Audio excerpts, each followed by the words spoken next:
Alrighty, we are back for the third day in a row. This is the most consecutive sessions we've had since we started 3.5, I think, amongst the party. I'm glad to hear, we're doing well amongst all three. All of them are starting to kind of getting consistency. It just took me losing my job, See, now, if that's just fate saying I need to win the lottery, I don't know what it is. It's a sign. Here to keep company. I know, right?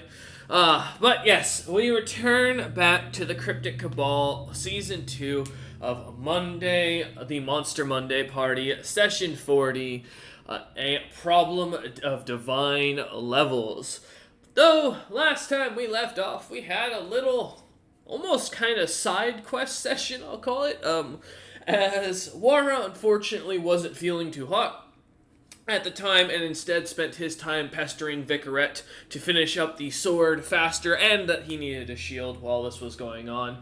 May and Floorsnap would find themselves down the beach enjoying a pot of stew as they continue to stir it. Well, May more stirring it for Floorsnap to enjoy, while she scooped up the last of it, on what remained, into some vials to keep for her own personal use later. But as the two would continue working away at it, they would find themselves approached by a strange group of cloaked apes that, after a little bit of coaxing thanks to May and Floorsnap's capable intelligence and singing voices combined, May would manage to convince one to take a strange skull from that was all dressed up as almost an idol-like thing, and hand it off to the cloaked ape, in seemingly convincing the apes that the party came in peace. The apes, seemingly confused but not wanting to attack and sensing no further aggression, seemed to retreat back into the forest.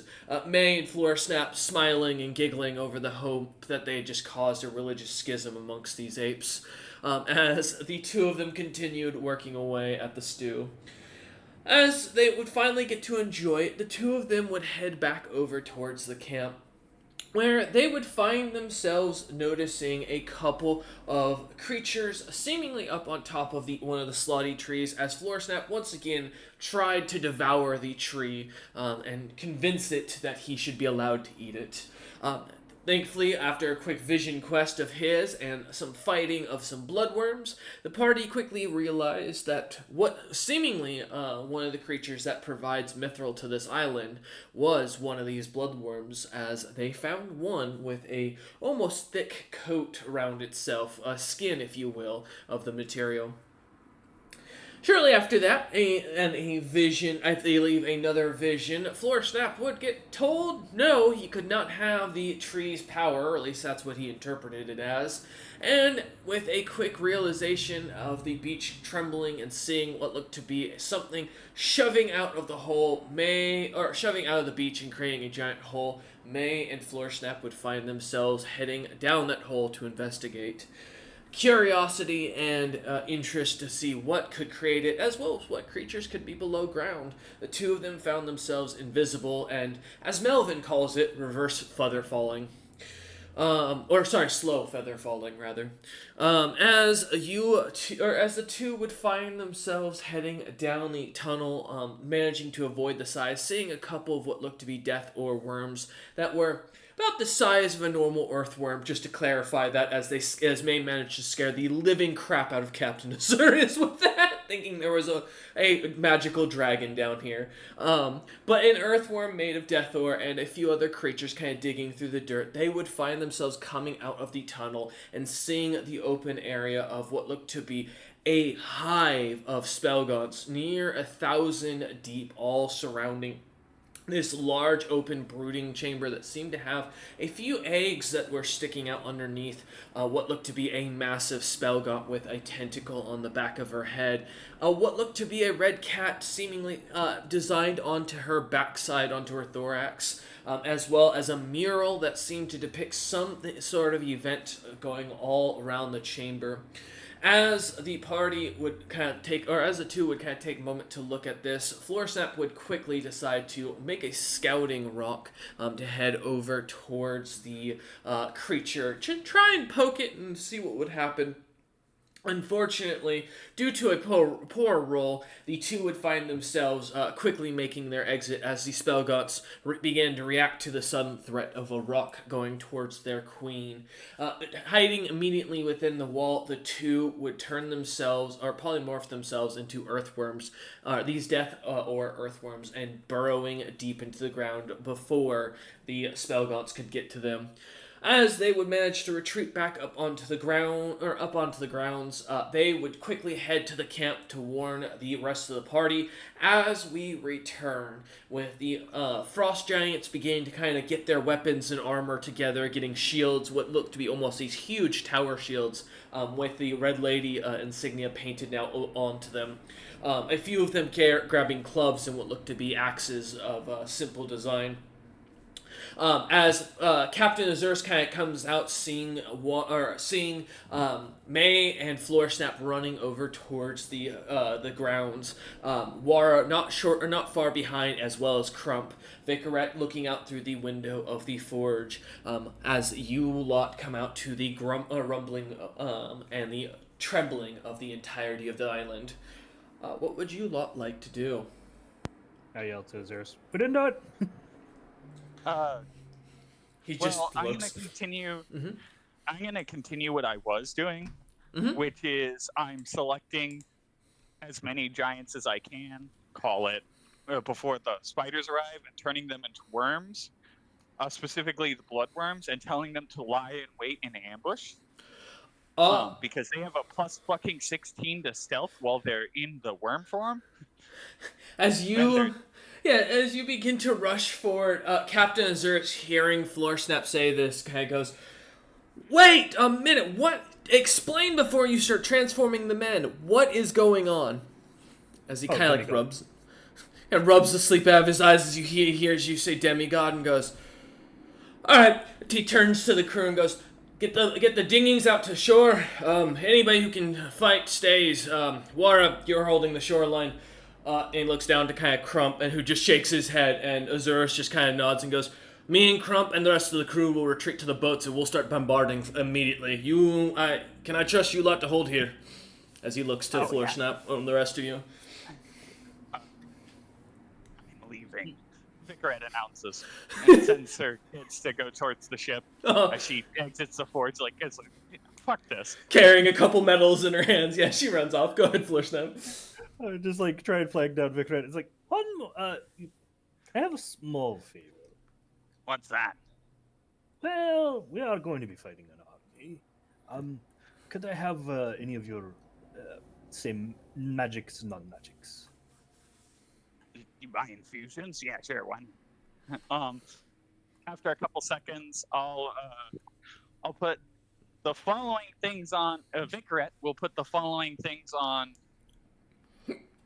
Floorsnap. Let me switch to her real fast. As you we're take gonna go with.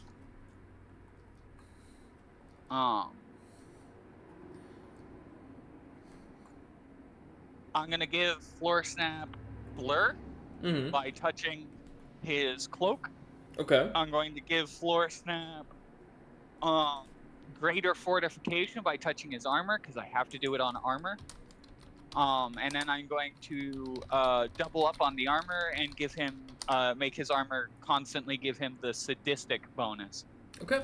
This will take you a few moments while you kind of work on this. 3 actions. Yep. As you begin to kind of work on this, Azurus is already beginning to usher his men back. As you look back and see the hole has its first spell gaunt coming out of it, about 30 or so feet down the beach from you lot, as it pokes its head out. As Vicaret and Floorsnap do that, Wara, you have sword in hand. It's not pretty. It's not fantastic, but it'll cut a piece of paper in a single slice and does not seem to catch. Is there anything you'd like to do before the combat initiates? I ready my sword and shield.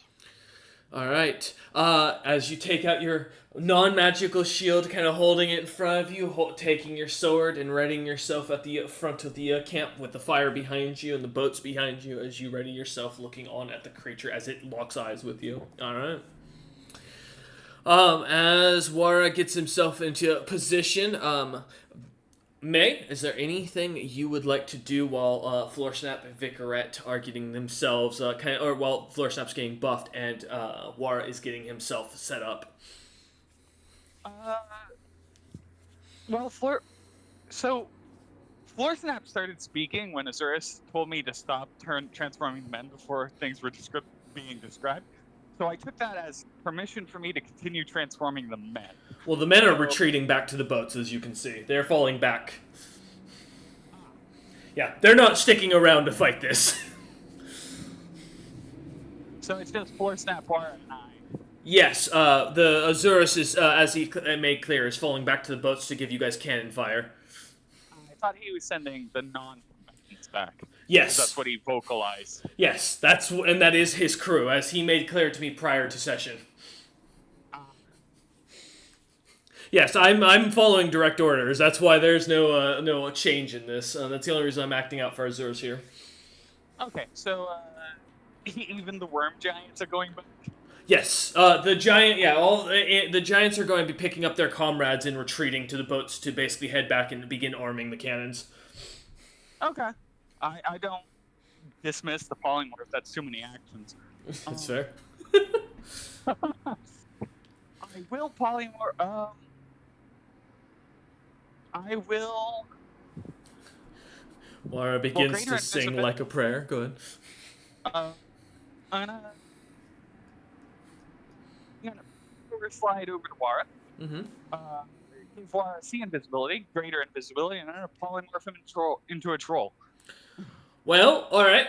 Firstly, Wara, are you going to resist as you feel May zap you with begin zapping you with magic? Okay, all I heard was the troll thing is what I'm being turned into. You're also getting greater invisibility and C invisibility. So you'll be able to see May and Floorsnap, who are invisible right now. Well, I'd assume Invisibility is the first one that I'm putting on you. And greater invisibility makes me invisible. Yes. And you can attack and not lose invisibility. Okay. I accept all three. Okay. And the troll gives me what? +4 strength? It's +4 strength, -2 dexterity, and +4 constitution from your physical stats. And then you get you keep your claw attacks, but you also pick up rend in addition to your rape. So. And rend did what again? Rend is just an additional 2d6 + 9 damage as an additional attack. Whenever you land 2 claw attacks, which your rake on your spring attack / pounce automatically does. It's basically another stacking bit of damage for you to add on to it, so you won't hopefully go down immediately. Yes. I basically increase your damage by a significant amount. And and gave you slightly more tankiness in the vein of oh yeah, you also get natural armor. For you it was plus I think trolls have how much natural armor do you have? 0. Okay. Trolls I believe have 9. Let me look it up. 5. 5. Okay, you effectively get +3 more AC because you're gonna lose some from your dex going down, and then you're going to gain some from natural armor. So you get +3 more AC from natural armor. Actually, I'm going to gain 1 when I rage. Yeah. Well, So, okay, sweet. Awesome. I will say, alright, good enough. Okay, appreciate that. Anything, so May, as you rush over, kind of blasting Wara with magic, he immediately kind of turns invisible almost immediately as his body begins to morph, as the polymorph begins to take effect. But all right, is there anything else you'd like to do before we get into this? Or are you gonna Trying walk? to think of No worries. creatures that have good natural attacks. Oh, if you need a second, I've got something I'm, for you. Mm-hmm. I'm just gonna polymorph myself into worm. Oh. Because invisibility plus worm equals fucking comedy levels of stealth. Bloodworm or the diminutive earthworm meat of Deathware? I'm gonna be doing the Lyrium. bloodworm because Okay. the bloodworm that we had was also very small. Yes, it was considered tiny. It's not diminutive, but it is tiny. Yeah. For size. Okay, perfect. So as you transform, I will say as you see the men begin to retreat, getting onto the boats. Azura seems to kind of stop, looks back, and he will walk over and smack Wara with Augment True Friend. Wara, you can add on top of your bonuses, which I think it'll stack with the polymorph. Because Yeah, polymorph it's an is not an enhancement. enhancement bonus. Oh, thank It's God. not even a bonus. It's Perfect. just this is your form now. So you can go ahead and add a +2 to Strength, Dex, and Con, as you feel your body grow stronger, Wara. And as Zurus just kind of pats you on the back, kind of seeing nothing there as he looks about and kind of, but sensing you as he walks over and seems to do this, he kind of smiles up at you, Wara, his eyes flashing a bit of gold and coloration as he does, and he goes, "Stand strong, good friend." I will give Captain Azurus see invisibility as soon as I can, so that way he doesn't hit us with artillery. As you cast he turns and walks away, and he kind of looks back and goes, "Oh, I appreciate that," and kind of gives you a thumbs up as he starts walking to the boats. Yeah. Not as much as we appreciate it. Vicarette, while she's on the ship, she's going to use her last infusion of this tier to enchant 50 projectiles with what's a good? Basically, they're gonna explode. Okay, I'll keep that in Like mind. everything within 10 feet of where they hit. We'll call it. She fucking loves sonic damage, so it's gonna be sonic damage. Okay. Got you. Perfect. As Vikrek kind of finishes up with Floor Snap kind of getting the last of the enchants onto him, turning and running towards the last boat as the children kind of already on the boat ahead, the crew all begin to retreat back to a healthy distance. Yeah, it would be for your sake, Royce, when the cannonballs hit, it's a non-magical effect. Mm-hmm. It's a DC 16 reflex save, 2d6 damage, half on pass. Okay. So not Perfect. a lot of damage, but it's more damage, and it doesn't care about spell resistance. So Can you put that in the chat for me real quick? Because I know I'm going to forget here in a second. So, thank you. Perfect. So as they begin to retreat, Wara casts a spell causing the water to almost create a wave, pushing the small dinghies faster as they retreat back. The first of the spell gaunts seems to pull itself fully out of the tunnel as it looks over, locking eyes with Wara 30 feet ahead, and let's get some initiatives. When could I cast that spell? What do you mean? You said Wara cast a spell. I did? Yeah. Okay, first off, don't throw me off. But... Okay, first off, don't throw me off. If that's something you've got, fucking goddamn it, yeah, you've thrown me completely off. No, because now I'm like, did you give me something? Yes, I get. You get. If you don't fucking listen, I swear to Christ, no. deep breaths. No, I thought, but you said Wara cast a spell, and I'm like, you gave me the strength, dex, and con, but I didn't realize I could cast a spell now. I said Azurus cast the spell on you. Oh. Yeah. Yeah, but no, but you said Wara cast a spell, and it made the riptide the boats go faster. That's why I was confused. Sorry. I misspoke. Yes, it was. Okay, no, that's why I was checking. God damn it.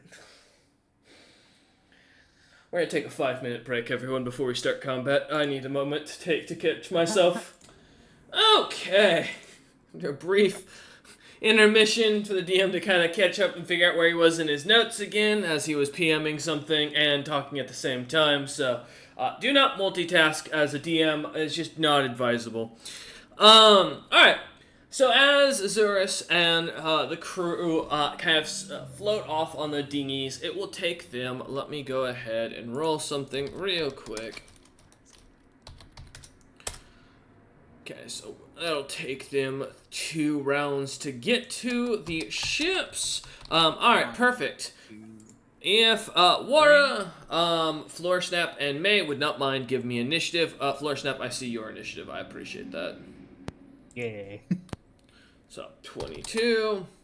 I got a 5. Good work, May. As always, someone has to bring up the rear. I appreciate it. It's always me, and that's fine. It's okay. It's not always the worst case to be the last one in this situation. All right, and Wara for 13. Really, at 13, even with a +2. Damn. Oh, you were low on it. I see. All right, perfect. Floorsnap is fully sadistic and blurred with his fortifications. Got it. And then... Wait, did I get the natural rate? Yes, I did. Cool. And then I have to check May's armor class stuff. Yep. Grab your notes while you've got a moment. I am still pulling up and rolling everything. Okay. So you got a second if you need to figure out any of your own stuff. Yeah. Alright. Would I have enough time to cast one more spell or not? Nope. Okay, cool. We're going straight into combat. I'm just double checking something because I was going to message Wara something, but I've lost my train of thought of what it was. That's fine though. Alright. Alright, cool. Perfecto. And then one more for this. 20. Thank you for that. Fantastic. All right. We'll do these in ranks of 1 for right now. There we go. Perfect. All right. As we jump into the combat, as you lot begin to kind of look about and to kind of give a refresher, as we took a moment to breathe after a second, make sure to clarify a few things. As Wara stands with the campfire behind him about 10 feet, 30 feet in front of him is the first spell gaunt, standing on top of what looks to be a single tunnel that's about 10 feet wide currently, glimmering with what looks to be more of that mithrily blue silk even from the firelight. May standing about 5 feet behind Wara and to the left of him, which would put a 35-foot distance from the Spellgaunt currently, and then Floorsnap, who would have been standing at the entrance to the forge where Vicaret would have popped out initially, which would put Floorsnap to the left of Wara about 20 feet, and would still put the creature roughly at still same different distance, but triangularly. I think it's going to be roughly what? 35 feet. Oh, fuck, I can't do track counts here. Oh, that is 55 feet. There we go. Cool. I got my math down. All right. At least according to my square counts.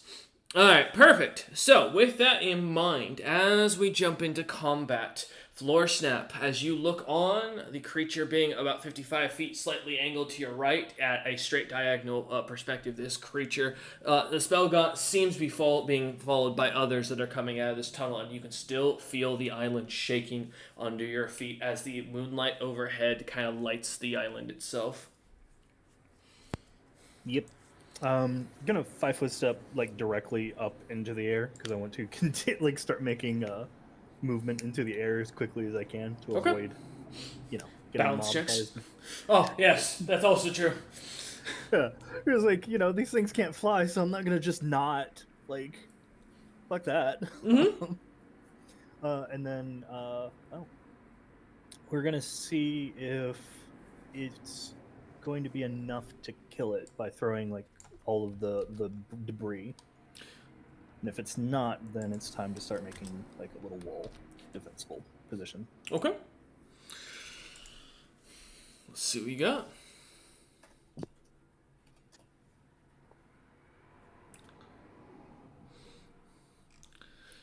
Get beyond 20 a second.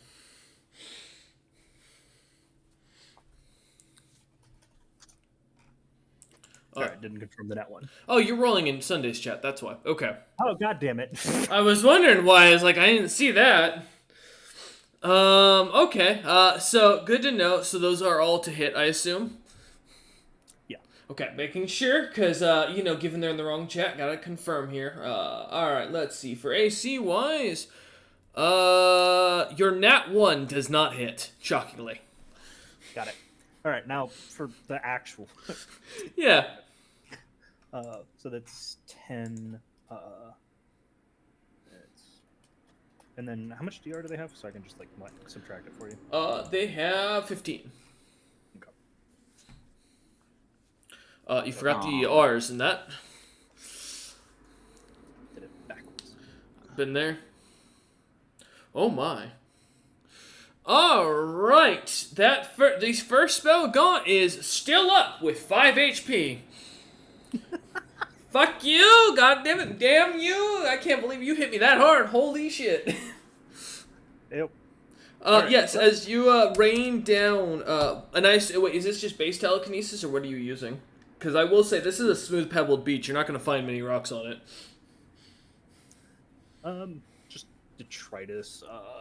The camp supplies for lack of anything else. Like, I'll tear down the blacksmith if I fucking have to. You watch Wara May over your head as Disney movie fairy godmother power goes on as these campfire pieces and stones from around it start dancing into the air and then just go shooting like a rocket towards the spell god.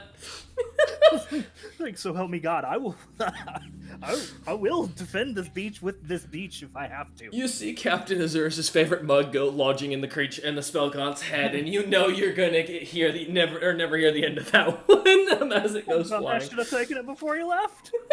It says world's cutest captain, and it has fucking Crump's sigil on it, like the. Listen, just because Crump respects the attractiveness of his captain does not mean he's gay. All right, it is a fully respectable thing to recognize a man's cleft chin. All right, but as the cup goes flying off along with the other bits of the campground supply from where the frost giants had set up, now leaving the two buildings as the next pieces of Florsnap eyes for more debris.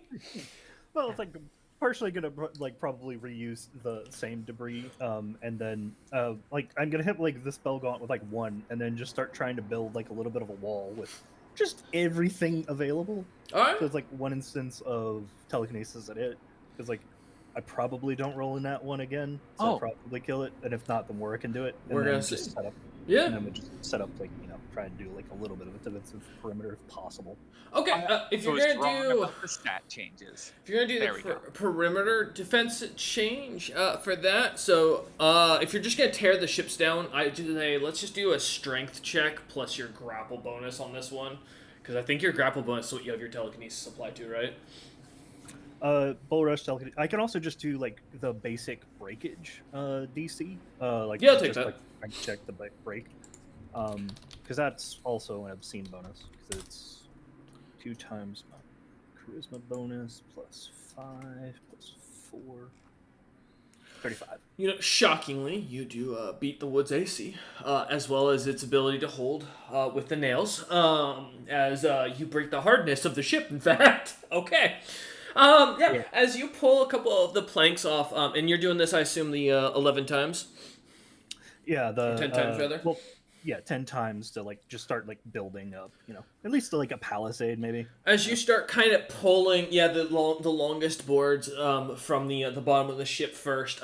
You get 10 boards that kind of give you about 10 feet either side of with a kind of almost a gate in between. That gives you somewhat cover along this beach. Yeah, just try put Wara in the dead center of it, and then just. Okay. Nephew, that is your spot. I would not recommend moving far from it. Thank you, Uncle.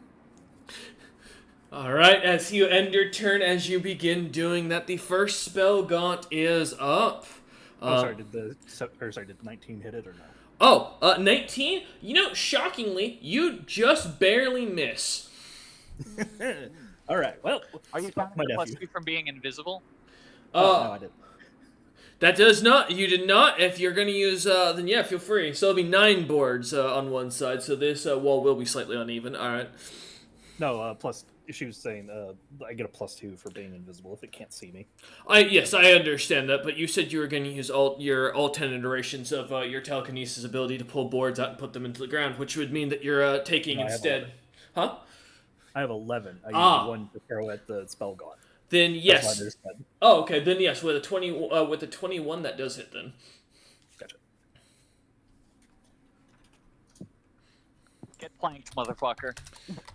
16 damage with DR. Oh, you bastard. All I right. just like casually just drop like a pile of pebbles on its head. And, no. Okay. Go. As the creature feels the rock slam into its head, it just drops to the ground as Wara sees the last of the last of this creature's life leave its eyes as it drops, kind of standing next to the hole, and leaving Wara without a thing to smack. All right. As Floor Snap ends his turn shooting these planks into the ground and giving Wara a castle gate to defend, the spell god's dead, so its turn's up. Wara, there's a hole about 30 feet in front of you, but currently you have walls to either side of you that are about 10 foot to either side. What would you like to do? What's in front of me? I mean, is there like a wall in front of me as well? No, the gate is almost like a gate he set up to kind of funnel them towards you. So there's wall on either side of you. However, with the center of it being kind of opened up, about a 10, I'd say about a 10-foot space, kind of in between, so to allow larger creatures to come through, but not to flank you. And then about beyond that, of that 30 feet is a hole where you can see the glimmering of a mithril silk and a spellgaunt's head kind of slightly poking out as if getting ready to pop out. I'm going to walk 10 feet forward. Okay. Standing in between the doorway. I'm going to go, Uncle, should I try and make them go to sleep in the tunnel, or do we want them to come out? I'd say let them come out. Well, it'll delay it. Go ahead. Let's rage. see. All right. As you rage, and this is for asleep. Yep, so I got a lot of rolling to do. And as I rage, embroidery floss. This is cheap and comes in tons of colors. I prefer DMC floss and use it exclusively. As he says this, and then what's the save for them? It is going to be a fortitude save. Let me double check. Okay, cool. I'm just checking. Is this a magical effect? I forget. For your sleep. It's from the Headband of Redemption. So, yes. Which means I need an SR check. Unless from it's a items, supernatural ability. Yeah. Items don't have to worry about SR. I thought they did. No, because they don't theoretically have a caster level. So, like...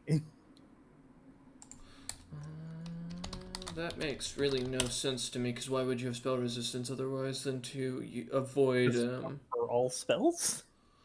It works on, like, basically every spell. Let me double check.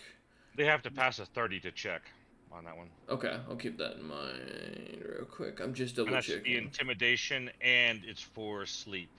Okay. It's about 20 foot away from the hole. They're within range. Yeah, I got you. I'm just double checking a note. Because I'm not seeing anything that states specifically items don't have to deal with spell resistance, so... They're effectively supernatural abilities.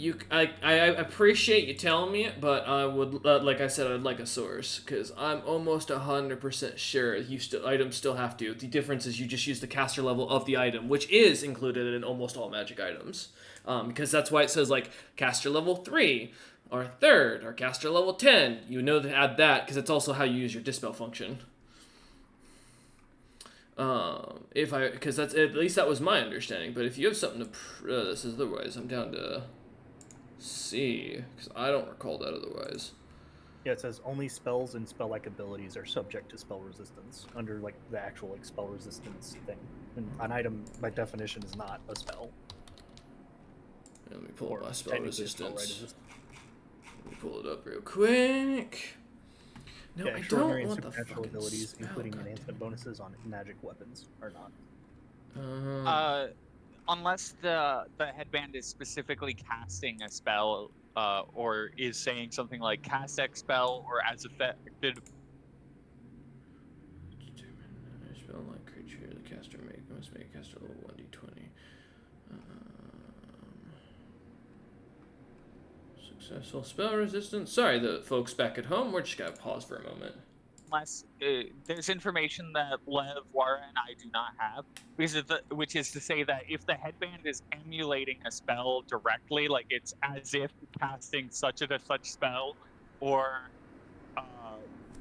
affects the target as though X spell was cast on it with these differences, at which point it would confer a spell resistance check because the item specifically states that it is acting as a spell in that moment. But then we would need to know who casted the spell, who put the spell on the item, and what their shit going on is. I might have a semi-answer for you on this one, DM. In the notes for the headband, to take the headband off, you put caster level plus 35 will save. Well, yes, because I know what the item is, but that's Right, so that's the only thing I can think of for caster level. Well, the only well, to be fair, your item has a caster level. It has it down at the in the below the description. Or it should. If it doesn't, that's a screw up on my end. Here, it's the thing of redemption, right? Headband of Redemption. Yeah, let me check. But I'm everything I'm seeing in spell resistance states for your items. There's nothing to state otherwise for other people's items, so I don't see what you're saying, love. Oh, it says it specifically only applies to spells and spell-like abilities. Like And just spell the second paragraph. resistance. It does, yeah, but it does not specify that it doesn't affect items, and it specifies exactly that a creature spell resistant never interferes with its own spells, items, or abilities, which implies that it does others' abilities and effects. So, Well, no, like wands get affected by it because they're just straight up casting the spell. I mean, hey, listen, the argument's there. It does not state otherwise. That's why I'm pointing out and making a fuss about it to make sure. But for the 35, I think you legitimately, it does not matter because I actually you can't fail my SR with a 35 caster level. Shit, that's actually neat with a nat 1. Oh.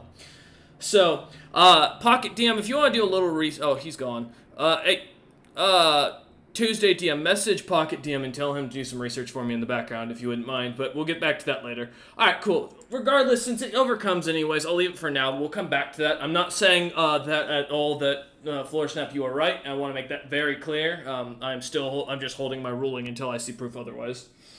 So, but since it doesn't matter. Huh? I don't have enough caster level to fucking affect these things anyway. So I know, and to be fair, if it wasn't the fact that the SR would be too high anyways for me, or against it. So, alright, perfect. Wara, with that, you said it was a 30 I have to overcome for both. I apologize for that. And you said it's a fortitude and what? Just fortitude for both of them. Okay. So for one, if falling asleep, if they don't fall asleep, then to see if they're intimidated. Wow, that's bad. That's a 1 and a 2. All right. So they fall asleep. All right. The spell gaunt in the hole begins to fall asleep as it was the creature seemingly blocking up the tunnel. Okay. And I have this for 10 rounds, and the sleep lasts for 2 minutes. Thank you. So 20 rounds. Gotcha. No, that's fair. Alright, I'm just going to make a note of that so that way I can specify that one specific. Because I hadn't rolled for its initiative yet, so... And any new creature that comes within range has to roll against that 30. Got you. Gotcha. Appreciated. For the sleep effect? Okay, cool. Thank you. Yep. Perfect! Now that he is asleep, I am going to take a 10-foot step back. Alright. Let's see. Okay, as you take a 10-foot step backwards, afterwards kind of stepping back to where you were a moment ago, standing just a little bit in front of May as you end your turn. May, you and I yell to my uncle. Uncle, it's asleep. We can rest a minute. Well, go stab him to death. As Wara shouts this up, range-induced, May, you are up. What would you like to do? Are there any spellgons within sight? No. Okay, I'm gonna. How many feet is it between me and the hole? 35 feet. Okay, I'm gonna fly into the hole. Do I see any spellgons? As you look down, you see one completely sleeping and blocking most of the tunnel, as well as, do you have dark vision out of curiosity? Yes. Okay, perfect. You do see the glimmering mithril weave. You also see one of the spellgons, about 3 back, looks to be glowing a bright bluish color, and seems to be spinning the mithril from its backside as it's walking up the tunnel.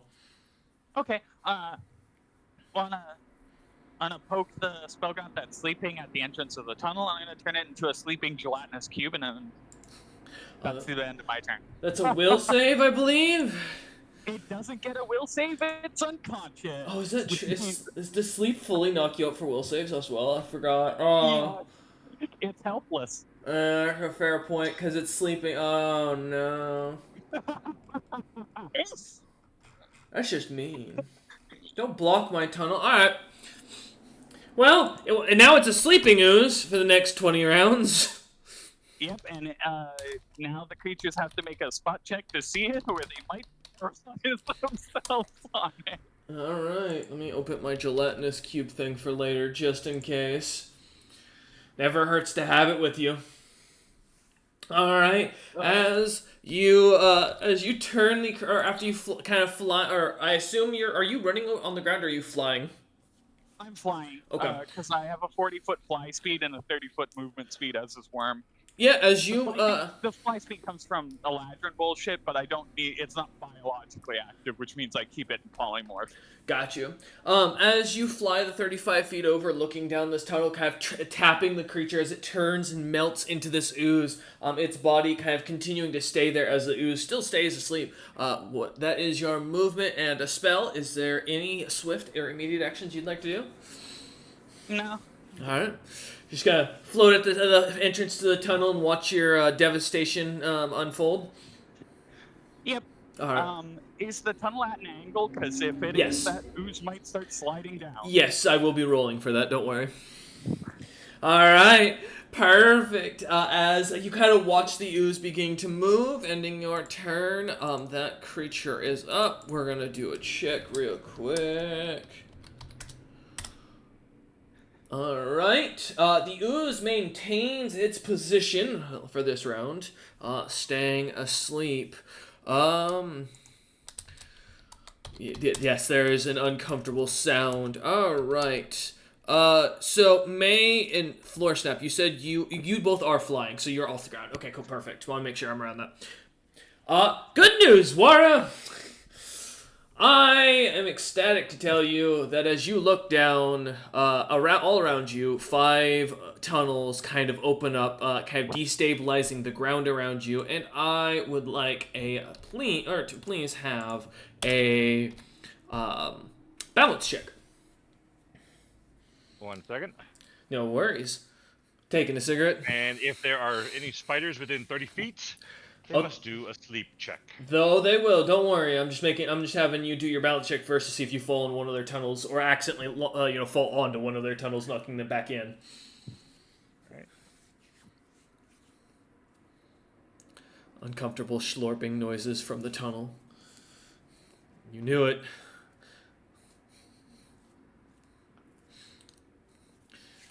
$17? 17? You do succeed. Perfect. All right, I will make those checks. So that will be 10 plus this. All right. So my lowest was a 14 for a natural 1. Highest was a 32. Are these, there's 10 spiders, or is it 2 checks per spider? 2 checks per spider, because I was doing both the Okay. sleep and the other one. All right, the intimidation doesn't matter if they fall asleep. So the first one's asleep, second asleep, third asleep, fourth awake but intimidated, fifth one asleep. Perfect. Okay. All right. As they pop out of the tunnel, immediately beginning to either fall asleep or become shaken, they end their turn. As that took their entire turn to burrow out. And as they do, the queen is up. And she is going to give out a howl. Let me roll this.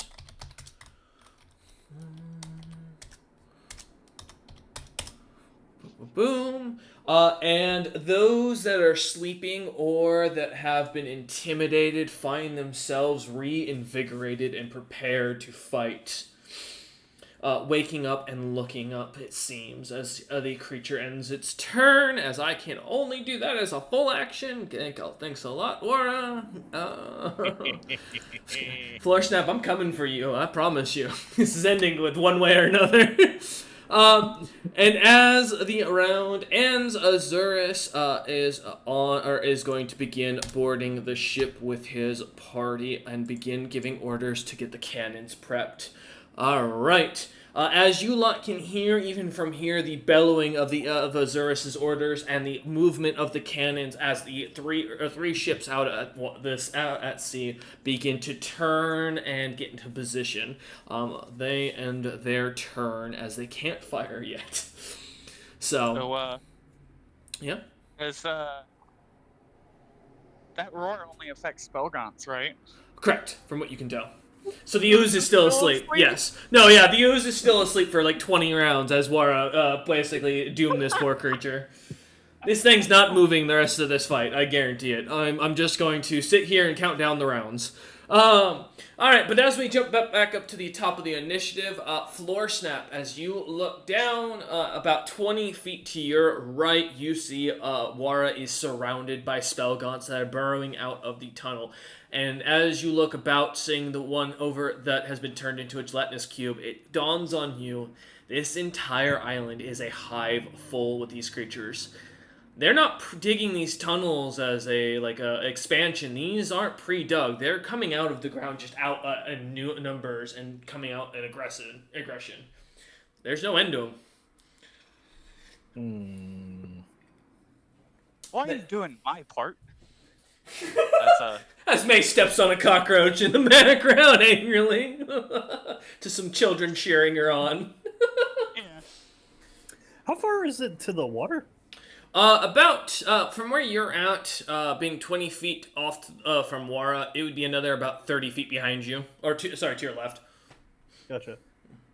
So, what would you say it is to dig a trough to start flooding the fucking tunnel with seawater? I will just note, you were told before that this island bobs underwater. So, just kind of something to think about with these creatures, is that most likely they have some way of surviving the underwater. I'm just kind of pointing that out as something with your intelligence. But, how far? Well, it's 30 feet up the beach, or it's 50 feet from up the beach, completely to the hole. So, in theory, you could bring the water up. Azurus tried it once. Well, I was just gonna do it digging a trough with just Just telekinesis blasting a hole through the fucking sand.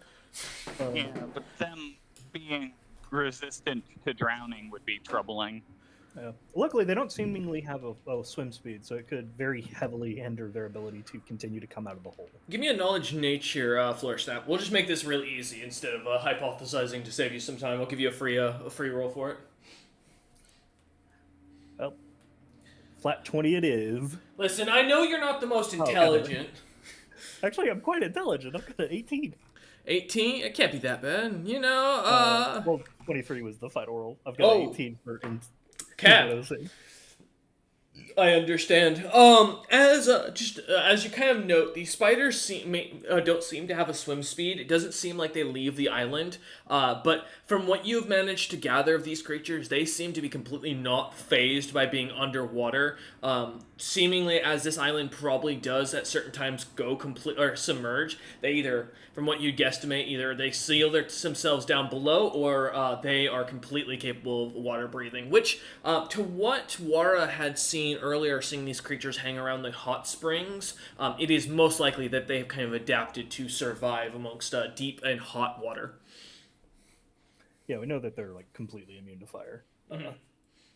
I was more like making like the connection because like I wanted to slow their ability to reinforce. I knew it wasn't gonna probably kill them because it takes an eternity to drown. These creatures seem to have a dig speed that it's like they seem to be able to do almost 50 to 60 feet worth of digging in a full action round. Like they're going to be getting to you no matter where you or how much you seal up this water or these tunnels.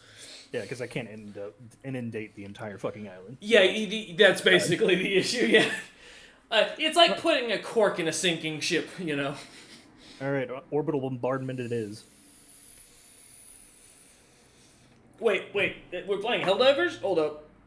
Yeah, I am. Oh, okay. All right. Let's see what you got. What's the plan here? You just grabbing more of the camp and throwing it and demolishing at the spell gaunts that are surrounding Wara? Yeah, I'm just throwing them, a good 200 feet above the spell gaunts and letting the gravity do the rest of the work. Okay. So I guess they can make reflex saves. Give it a second. I think it's rolling. Yeah, let me try a second time. Do 2 reflex saves per spell gaunt for the first batch. Oh, okay. That was like mid-time. Okay, that one worked. The first 5 didn't. Cool. That'll succeed because it's just it's DC 15 from what I recall to dodge a falling object. You still take half, I think. Correct. It is still half damage no matter what, though. Well, I would say you could make the argument that it's going to hit the creatures going behind it. I'll just apply that to their HP as they come out of the hole. Oh. 69 points. Okay. Oh, sorry, 69 twice, technically. Got you. If you want me to roll it multiple times, I can, but... No, you're good. Let me just note that. Alright, as the rocks go flying down on the spell gaunts, the creatures seem almost in shock as the chunks of debris come flying down onto them. As Floor Snap, as usual, just kind of brings more of the lit logs, a couple of the hot rocks, and just drops them, raining down debris around Wara as this continues on. I do it again. No. Alright, give me a second. Let me just update my health pools, because I was doing that as I was describing that. Oh god, Wara's gonna make mincemeat of these dudes if they live. Oh, this is gonna hurt. Alright, another 10? Yep. Okay. I have 2 in the chamber that I haven't done because I just didn't want to figure it out. Woo! There we go. Well, there's one nat 1, so I did roll below a 15 once. Uh-oh. I know, right? Alright, so it's 2 for each, so I'll just do 40d6, if that works for you. Sure. I'm just noting it across the board. Okay. And is this each to them, or is this split amongst to make sure I'm clear on this?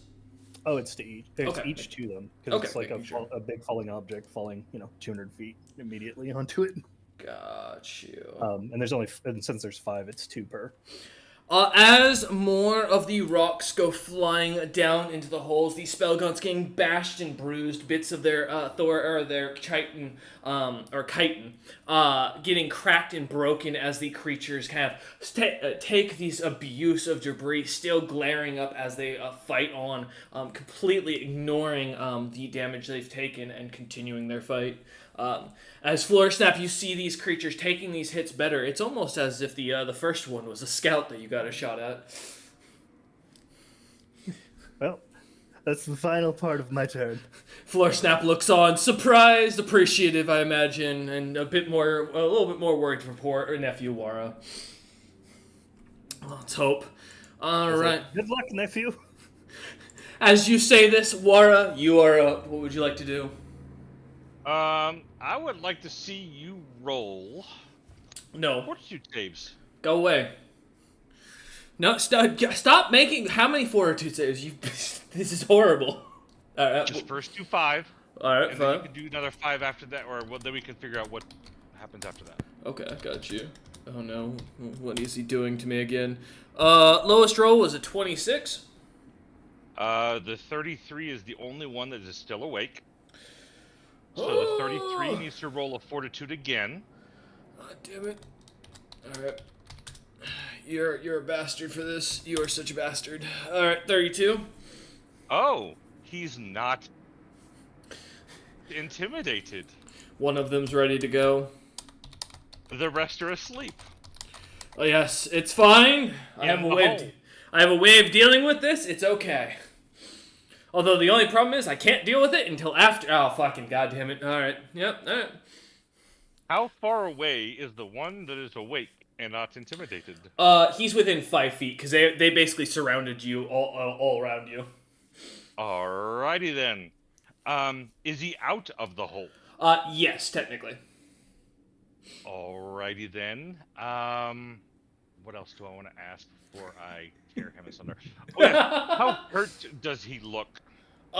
He's not bloodied looking, but the creature's got a couple of rocks sticking out of its thorax that don't look great.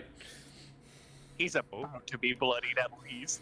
Yeah, you get the sense this one looks a little bit bigger than the Spellgods. Well, actually, you guys have fought as a party of the Spellgods before. Yeah, so these look to be a bit beefier than the ones that you had fought. These look to be more similar to the ones you had seen hanging out around the hot springs when you guys had first landed here. A little bit larger, a little bit thicker around the midsection, a little bit more predominant looking. As I jump in the air, embroidery needles. These have bigger eyes than normal needles to accommodate the size of the floss. We need to get Wara some weapons called the embridling needles so he can really RP this. Get some like really terrifying rapiers. I mean, he's got a scimitar that is a spider's leg, and spiders are known for weaving using their legs. That's true. That's true. 22 to hit does hit. Alrighty then. Now it's going to come the pain. Maybe. Because that was a pounce, which means I auto rake, and because I auto rake, I auto rend. Yep. And also because this item is magical, still it does count as magic damage going through my DR. Yep. I never thought I'd have to cannibalize my own people, but it's time. Also, we would be playing epic music for The Last Stand in the background, but everything's copyright these days, and I'm not going to get myself in trouble here. 39. Holy crap for damage. Is that... Oh, yeah. Alright, as you tear into him, remind me. Oh, yeah, because you've got the scimitar. Scimitar go flashing... No, this is my claws. Oh, that's right. Rake and rend. As War kind of sets his scimitar into his belt and puts his shield off to a little bit higher onto his arm, he jumps in the air, pouncing down onto the creature and tearing at it as he does. As you tear a leg off, speaking out this embroidery rage, the creature seems to screech up at you roaring in just as much anger, not understanding what you're saying, as you jump off of it, tearing away another leg as you get back to your spot, glaring at the creature, challenging it to come at you. All right. Is there anything else you'd like to do, Wara? And as I'm finishing my rend, I land right back in the spot I was in, and I have marked this guy as my opponent. All right, a little signature of Wara kind of carved into him from Wara's claws before he walked away. He's got the little Zorro thing going for him. It works perfect. All right, No, it's a W. It's just a W. All right, you know what? Hey, you'll know when they see the corpse, they'll assume it's for win. You know. No, it's 1. Yeah, exactly. I'm counting 1, 1, 1. God damn it. All right, as War carves his first initial into the creature stepping away, waiting for the creature to dare to attack him or for any of the others to get up. May, you're up. You know what? I feel like Floor Snap could use more ammo. So I'm going to fly over to one of the sleeping ones that are above ground that Floor Snap can see and turn it into a gelatinous cube. God damn you, stop doing that! You are a problem, you know that? Yes. God damn it. Alright, so that's 3 hours sleep now. And 1 is an ooze. Alright, great. No, You're 4. welcome. You're welcome, Floor Snap. Well, yes, technically the ooze is still asleep by all accounts, but... No, you said 5 tunnels. 4 of those tunnels around me are asleep. Yes, 1 I'm attacking. And May just turned one of the sleeping ones into an ooze. Again, okay, got it. Now I'm tracking. Yeah, because there's now 2 oozes that have been created. Because May has decided that I can't have any fun with my tunnels tonight. Alright, as it turns into it, because it's helpless and it doesn't realize what's happening, as it has a nightmare about being an ooze, and it comes true. Poor creature just feels like it's being digested and turned out as it stays asleep. Is there any... Apocalypse. Booger apocalypse. God damn it. As May watches it start to slide down, flying over, nothing else you want to do in your tiny, hidden form? Nah, there's nothing else I want to do. Alright, I'm going to get you back. I swear I'm going to pull you down to one of these holes, and that's it. Alright. Well, Gelatinous Cube Man is going to go ahead. Oh no, he's still asleep until round 20. Protect and not fall. Yep, we gotta continue with the balance check to see if he doesn't roll over. I think the one that emerged from the tunnel is probably fine. So he's probably not fully in the hole. Still in the tunnel. Still not rolling over, but we're holding strong. Alright. Yes? Friendly reminder, the Gelatinous Cube has a dex of 1. Yeah, I'm not taking a negative in this modifier because the creature's not specifically moving, it's just laying there. This is just to see if it moves in its sleep. Okay. So, which if it does, then it'll tilt basically into the hole. Perfect. Alright, but with that, the one spell gaunt that can attack, because it's the only one that's awake and not scared, and because the queen goes after them, which hurts, I am going to go ahead and steal Wara's goddamn sword, because you can't have nice things, Wara. And I would like, let me double check what my snatch thing is. Well, the sword is non-magical. It is a +3 masterwork, correct? Oh, wait, does it not? Oh, it is just a +3 masterwork, that's right. Yep, you specifically said it was non-magical.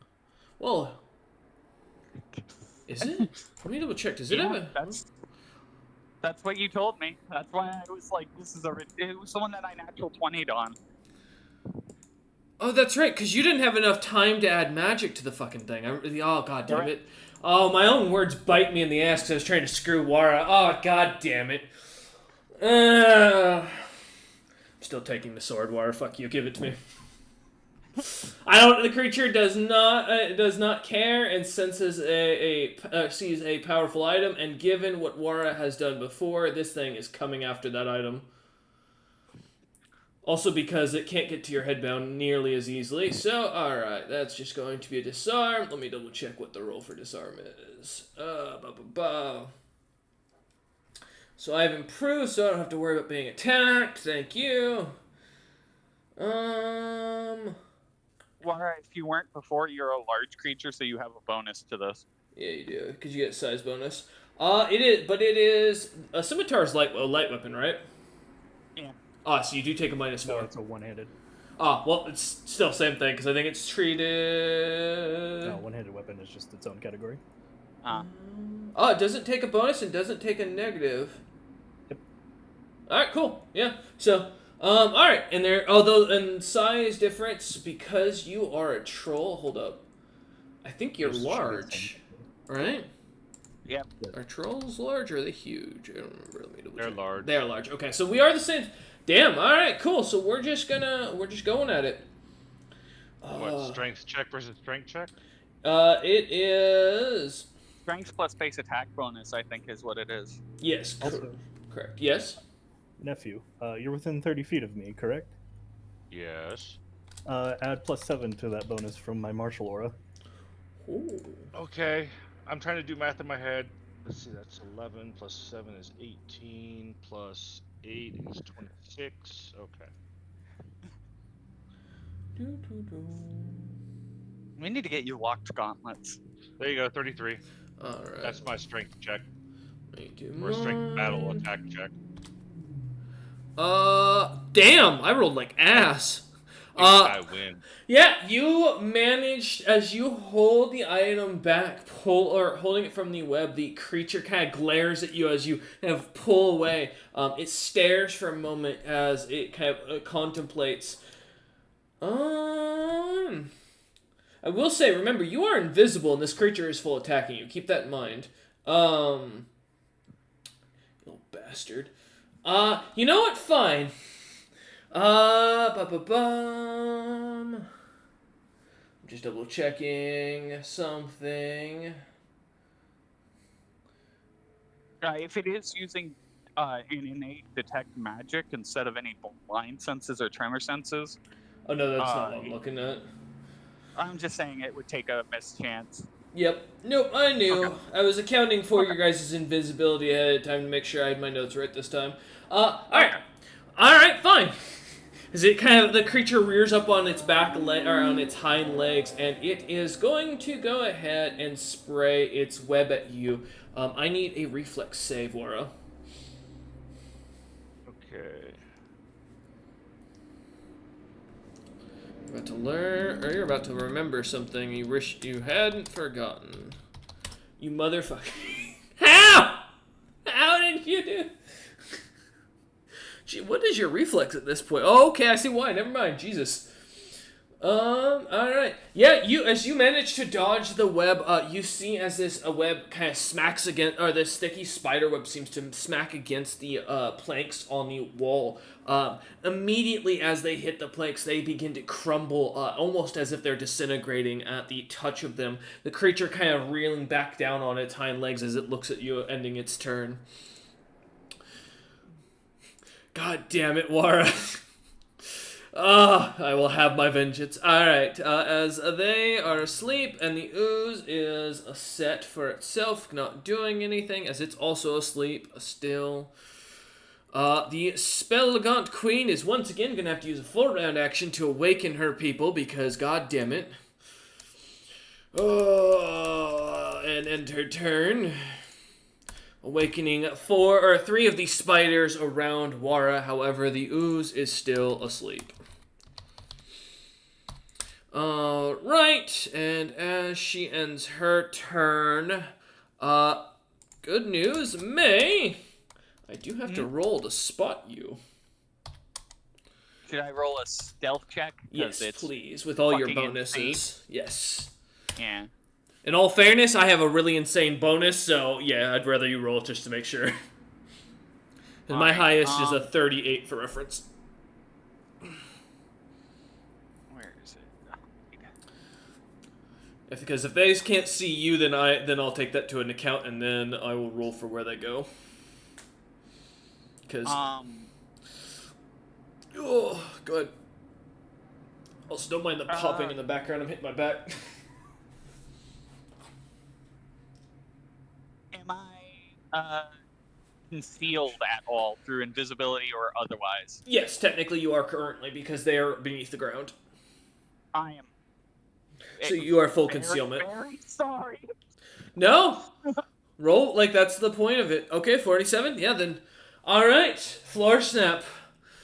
These about 5 more spell gaunts begin to flow out from underneath, right beneath you. However, you are, I believe, 5 feet off the ground still, and having taken or keeping that in mind, the creatures, as they burrow out end their turn. I can make a stealth check if you really want me to. You do not need to, because they can fully.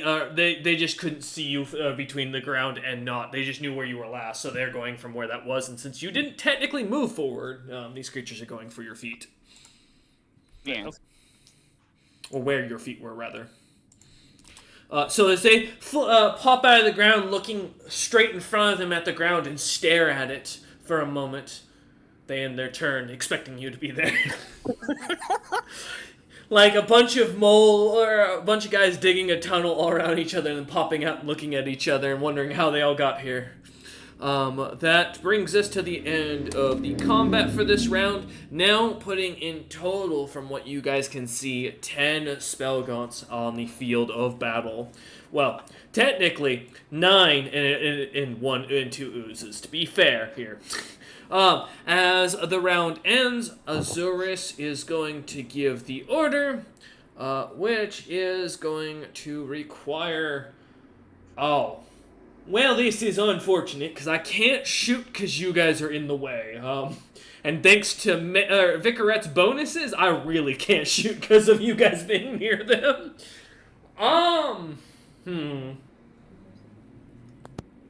Give me a second. I think Azuris is going to hold for right now, as he'll have the cannons loaded, as he cannot fire upon the party and doesn't want to kill you all. Alright. As he ends his turn, Floor Snap at the top of the initiative. What would you like to do? Alright.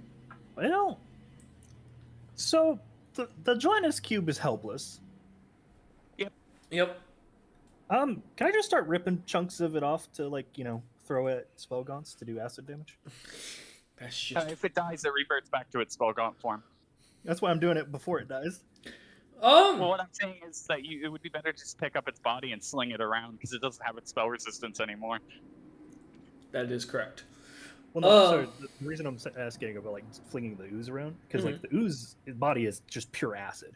Yes. So if I'm just ripping chunks of it out to throw at the ooze, or the spell guns, then it should, in theory, just do full damage, as just acid damage. I'll say yes, but you're going to still have to overcome its AC, and this will still be an attack against it, so you'll only get half your attacks in this case. Yeah. Because you'll be splitting them in a sense, because you'll split your attacks between tearing off of this creature and then throwing at something else. Okay. Also, anything that the acid ooze touches is subject to the poison of the gelatinous cube. Correct. But, Wara, to answer your question, until it runs out of health points. And that's what we're going to find out together as Floor Snap kind of rubs his wizardly beard, I imagine, in contemplation. They still have the full HP of the spell gaunt, by the way. Yep. Like, Nope. their HP I'm never familiar changed. with Okay. Polymorph. It's one of the Okay, few wanted- spells that I really enjoy in 3.5, so, yep. Yeah, it's one of my favorites as well. Doesn't hold a candle to Rave Enfeeblement, but, But, alright. nothing can beat perfection. What are we thinking, Floor Snap? I'm thinking you're about to kill me. Yes. So, reminder, I've had sadism on since last turn. Oh, no.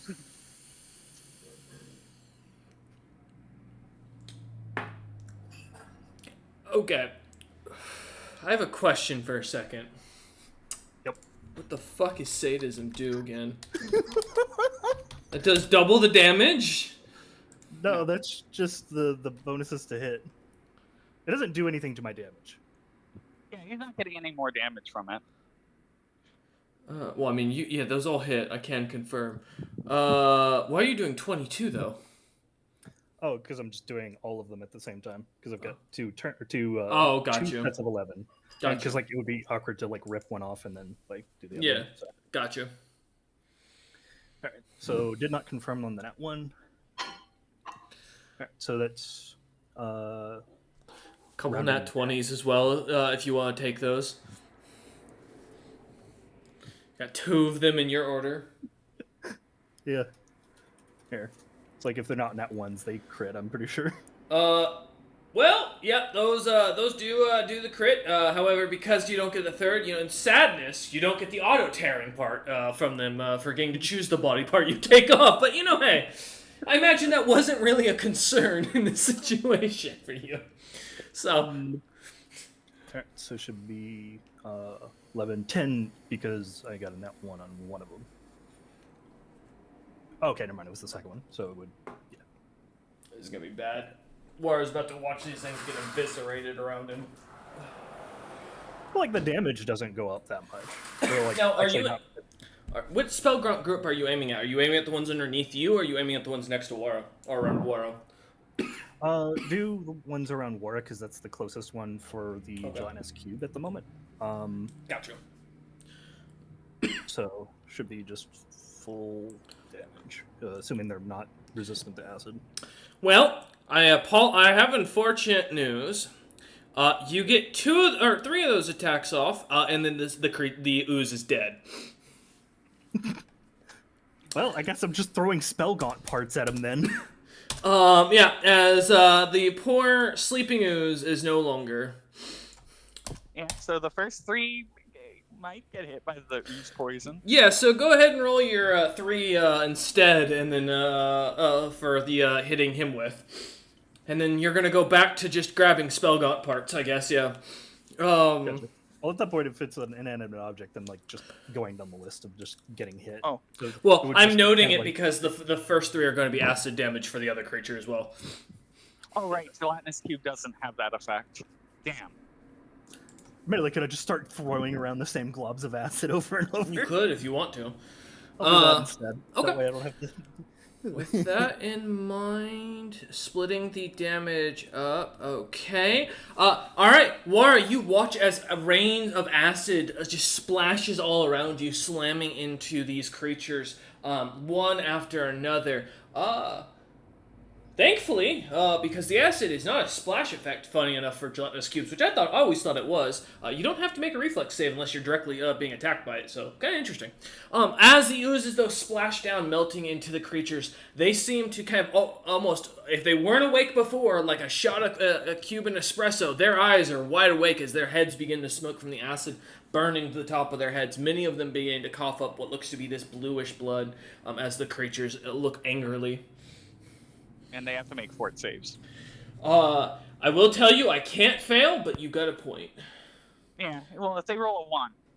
I don't have to roll, actually, because I'm poison immune. So, Oh, yeah, okay. these spellgaunts are fully poison immune because of another creature you ran into already on the island. Yeah, that's fair. Right. As Floorsnap throws down the chunks of acid for his first barrage, would you like to do it again? I would love to. But I also rolled those things already, so I guess if I'm just doing it, like, because it would take 3 attacks away from my total. So it should be, what? The 22 goes down to 21, and then 10 off that 21, so it's just... Okay, never mind, I've got 11 total left to do. Okay. Yep, because you did 22 attacks. Should be... And then... Whew.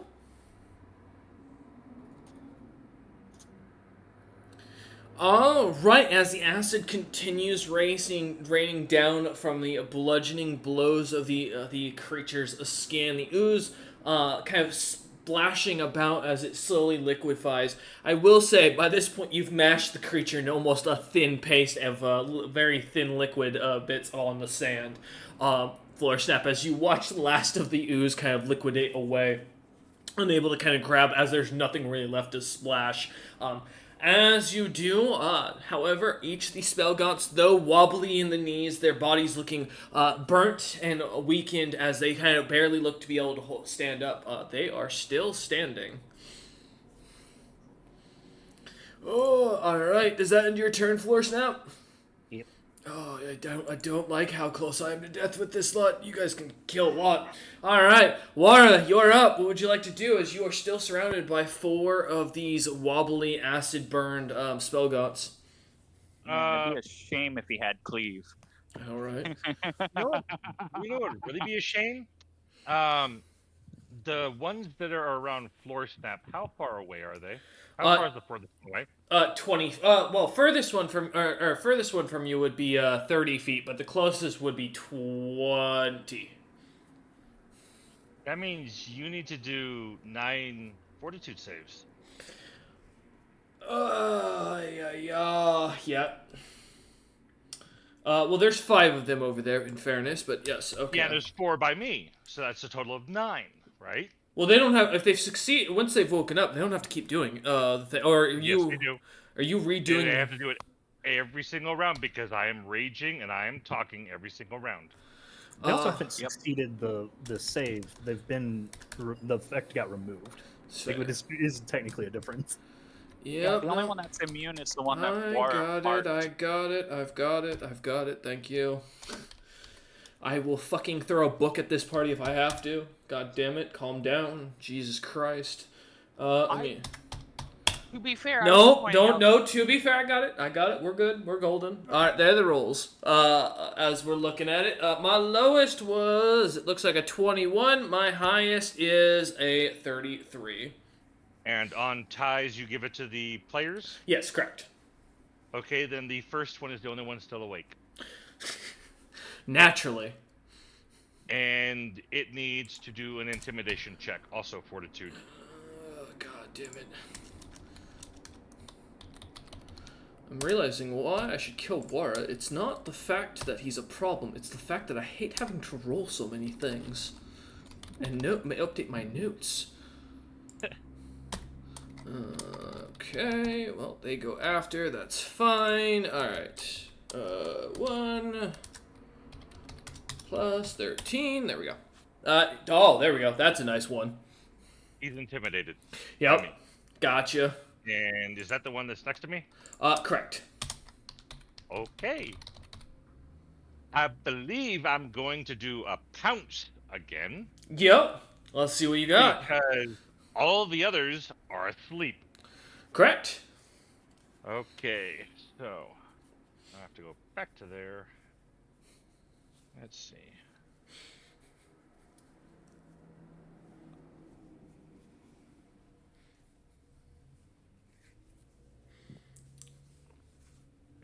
Does a 33 hit? Oh, yeah. Well within. Let's see what you can do with the damage. 36. As you tear into the spellgaunt, tearing its head off in a clean cut, the creature with the W insignia on its thorax watches as its body seems to go limp as its head goes and lands and is staring at itself for a few moments before the poor creature realizes and falls into a deep darkness. You did kill the creature, and yes, Wara does indeed have, I believe, Great Cleave, if I remember correctly. You do remember correctly. Let's see what you got. 26 to hit. The next one. It does. Even without sleeping. Wara's about to go on a mission of cutting down. But sadly, he is 1 HP short of killing this other one, the last of this one. Your troll, your damage size should be up by 1. Shush you. Go. No, What? I've already added that to it. Oh, okay. I'm trying Did to I? help. Oh, wait. Did I? No, I didn't. That's actually 42. Wait, how much is size modifier for No, because I have a +6 to strength that I didn't add to the damage. Got you. Wait, I was also just gonna say, point out, like, your dice size increases by 1. Well, no, because he's Oh, still shit. using the same. He's using the. Oh no, because he's using his claws. You're right. He's not using the scimitar. That's a good point. And dice size goes what, from 1d6 to 1d8? Yes, because I think it's 1d8 into 2d6. Yeah, so it's 1d8. Okay. So I actually did a lot more damage. So that one's dead too, right? I'll give it to you for that one. That's fair. I'll give it to you. And since I have Great Cleave, that means I get to go on to the next one. Yep, I'll give it to you. That's fair. Let's see what you can do. Uh-oh, it's thinking.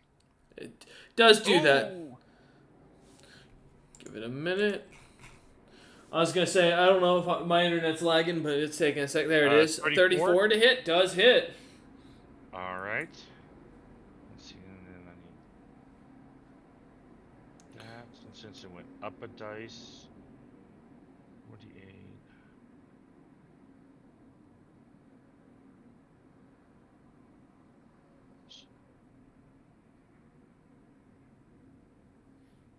$36 damage. 36 damage. And that's with 3 nat 1s. I know, and that's why you left it on as you tearing the creature's leg away. As you sign your name to the poor creature, or you sign your initial of W onto the back of its thorax. Creature looks up at you, blood covering its eyes, but it's still standing, shaking as it is as you spit its leg. It is asleep. But don't worry. And I land back in my original spot. Alright, perfect.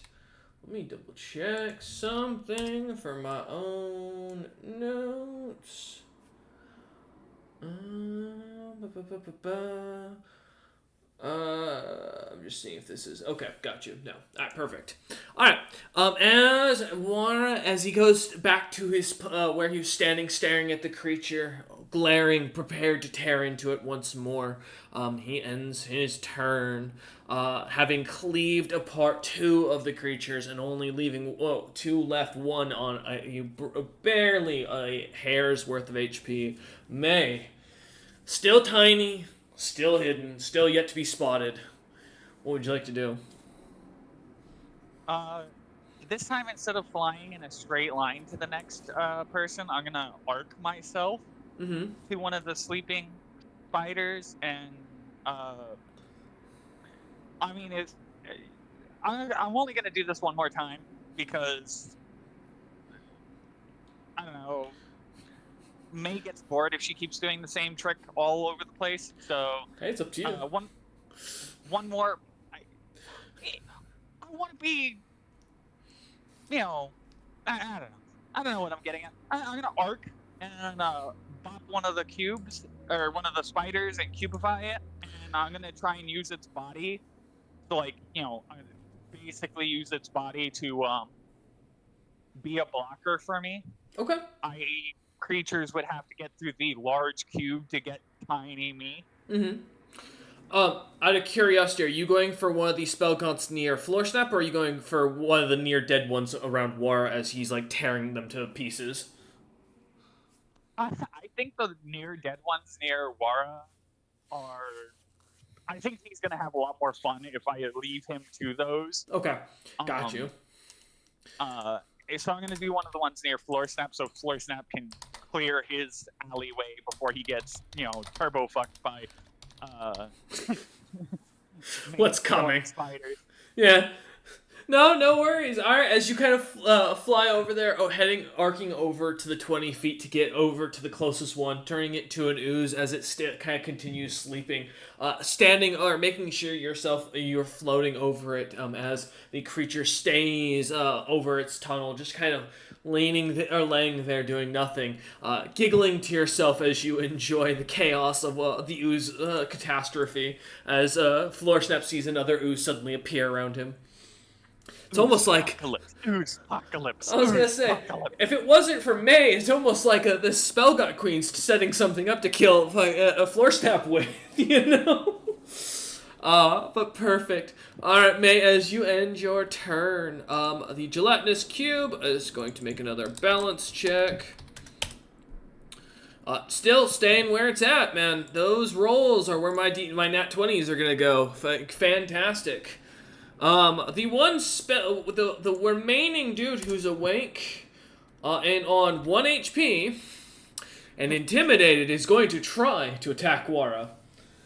And by attack, I mean grapple him down into the tunnel beneath it. So, Wara, give me a grapple check. And yes, I do have improved grapple.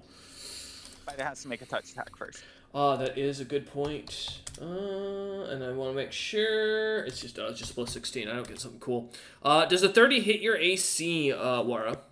That's a -2 from. In Intimidate. That is with goes the -2. player.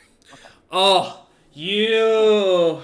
It's touch AC. Well, it's your touch AC. Wait, you have a 30 touch AC? Oh wait, you said touch. Yeah. Hold on. I was gonna say, hold up. If you do, I'm screwed. Like, I give up now. I got nothing to take Okay. Wara down with. That does You hit? barely got me. Okay. Oh, thank God. Oh, that's what I said. Oh. All right, Wara, you're coming with me for a grapple check. Let's go. All right. Yeah, What it's- am I rolling for grapple other than adding my strength to it? You Is there a we're D20 the. strength? It's just we're the same size, so you don't get your modifier, and well, you do get a +4 to it actually still, because it doesn't matter, because I get mine's accounted for as well. So you get a +4 for being large, and I think it's base attack plus strength mod. Yep, and then I think does Floor Snap's martial aura? Yeah, it's all straight. Thank you, Floor Snap. Yeah, so All right. Let's. yeah. +7 from Floor Snap being basically the guy who's holding this party together as the lieutenant for when Captain Azurus turns to go get the cannons. This is 28. your general. 28. You do not beat me as I got a 30. So you will be grappled and we're going down the tunnel. Sets up the grapple. Huh? All right. Yeah, I know. that is the grapple. I was like, wait a minute. Yes, alright, Wara, I'm sorry to say, but you're falling back with me 30 feet, which unfortunately does mean we're both taking damage from this as we fall.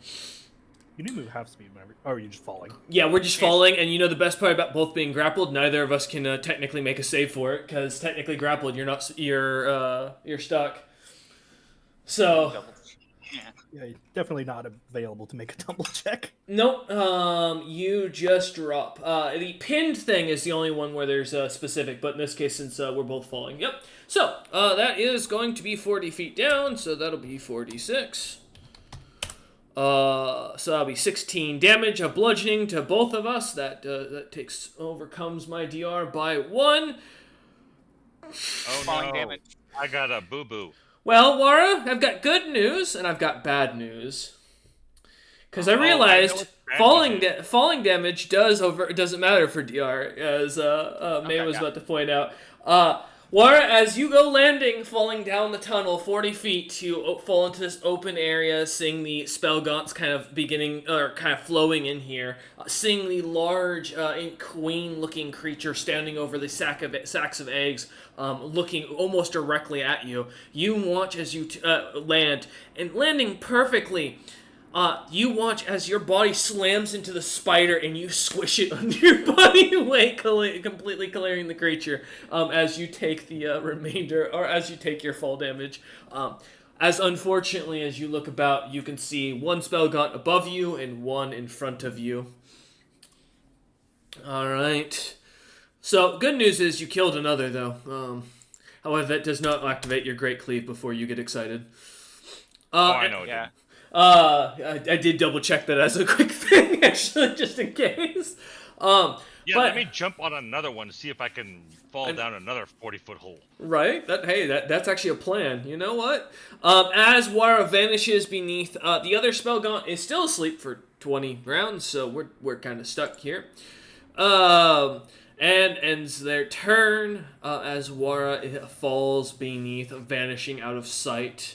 The Spellgaunt Queen is going to, again, because you guys are bastards, and I just realized what this also means about the creatures down in that hole are going to have to make. However, thankfully, as Wara will have to make a check here in a second, the Spellgaunt Queen is going to activate her full action ability again, and once again awaken her lovely children to come after and go after all of the party members. Wara, More holes get plugged. I need you to give me a will save, please. Actually, wait, are you fear immune? No. Yeah, he's raging. Oh yeah, I am. That's right. That's why I was checking, because I couldn't remember if your item gave you Barbarian Rage full or not. I figured it did. Oh, excuse me.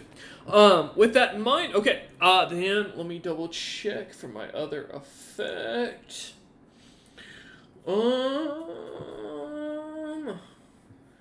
Oh no, that also counts as a fear effect. So no, okay, perfect. All right, as you feel a sense of gloom and horror kind of surround you for a moment, Wara, you kind of shake your head as you kind of feel the rage in your mind growing stronger. Your hatred for these creatures growing immensely. Your want to knit.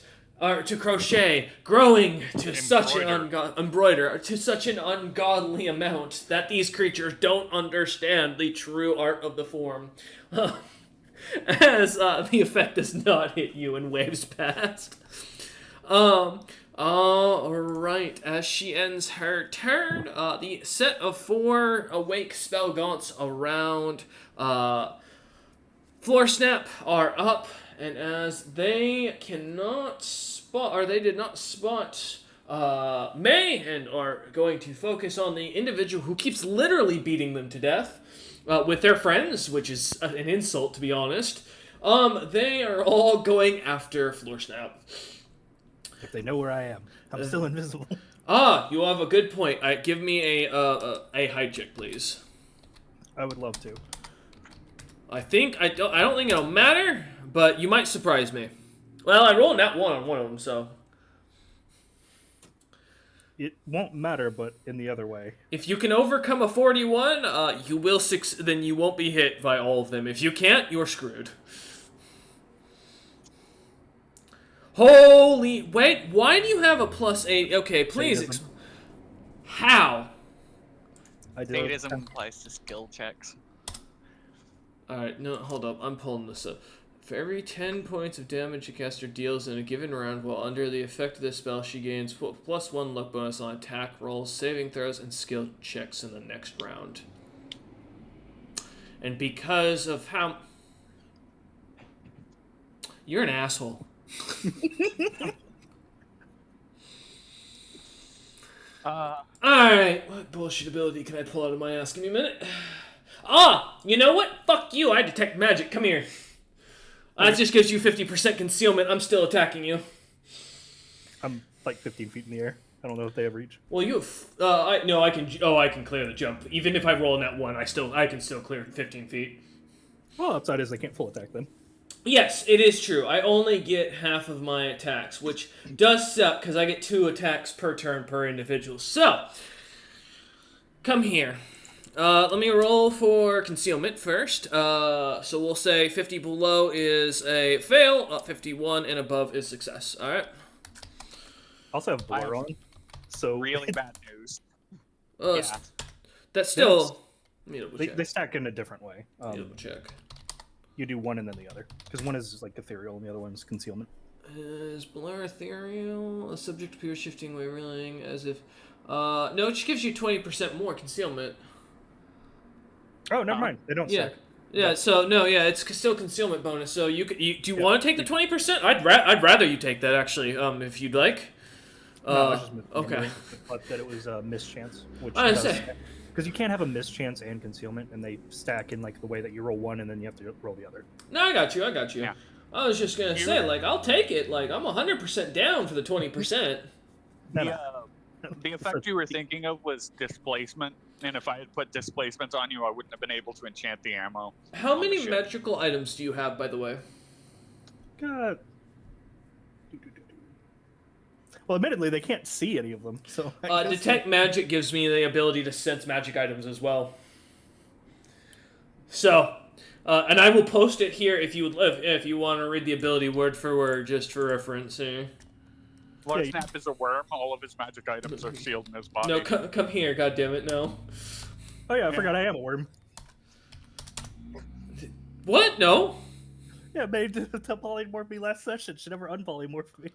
No, hold up. No, because I canceled out the effects for the invisibility. The only reason I gave the invisibility afterwards was because of something that I know with Azurus. But I would have said the polymorph effect would have, in a sense, canceled out by the time you guys got back up for the what was going on. Okay. That I'm gonna take that in fairness, because you went over to deal with Vicarette and deal with stuff while May was focusing buffs otherwise. So I have 2 magic items. all right, 2. Okay, so that lowers the DC for me. What level of magic item are they, or what caster level? One of them's 8, and the other one is 5. Okay, so it's half and half. So 3. So that rounds up. So that's 2 and 4. So it's 6 in total. So anything below a 4 or above a 44 in this, or 45 in this case, I will hit. Doesn't do much for me, but it's something. All right. The dice have chosen to save you, Floor Snap. I don't know why, but I've got 1 hit on you. That's assuming I can hit your AC. Alright, Floor Snap, come here. Let's see. And I'm gonna say, we'll call this a bite attack to save myself the help in this situation. So that'll be that. Just double checking. Yeah, that's all my bonus. So that's a 37 to hit. That'll hit. Thank you, for the love of God. I can finally do 10 damage. I've been waiting. 7. Huh? You do 7. God damn it, DR. As I do need a fortitude save, please. As the creature bites you. Okay. Taking the 7 piercing damage as the creature bites in a bluish venom liquid. You knew what I was planning, I swear to God. That fails, because fuck you. No. The hell it does. As you feel the creature latch on, shaking it away quickly before it can sink its fangs fully in, you see as the liquid kind of seems to almost kind of break on your scales as these thin scratches thankfully did not draw blood as you wipe away the liquid off your arm. Alright, I'm coming after you. Don't worry. As far as it goes, as we go to the next round, another 5 are going to pop up. However, this time, I'm going to roll to see who they're going after. There's only 2 people they have been able to track this entire round. Wara, luck just does not seem to fancy you. I'm not above ground. I know. But these creatures are digging through the tunnel for the full 60 feet for their full action round.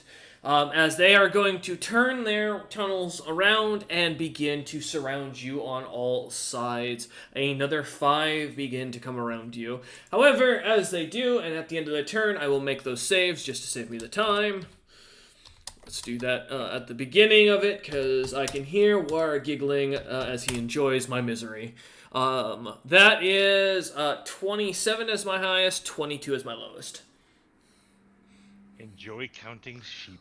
God damn it.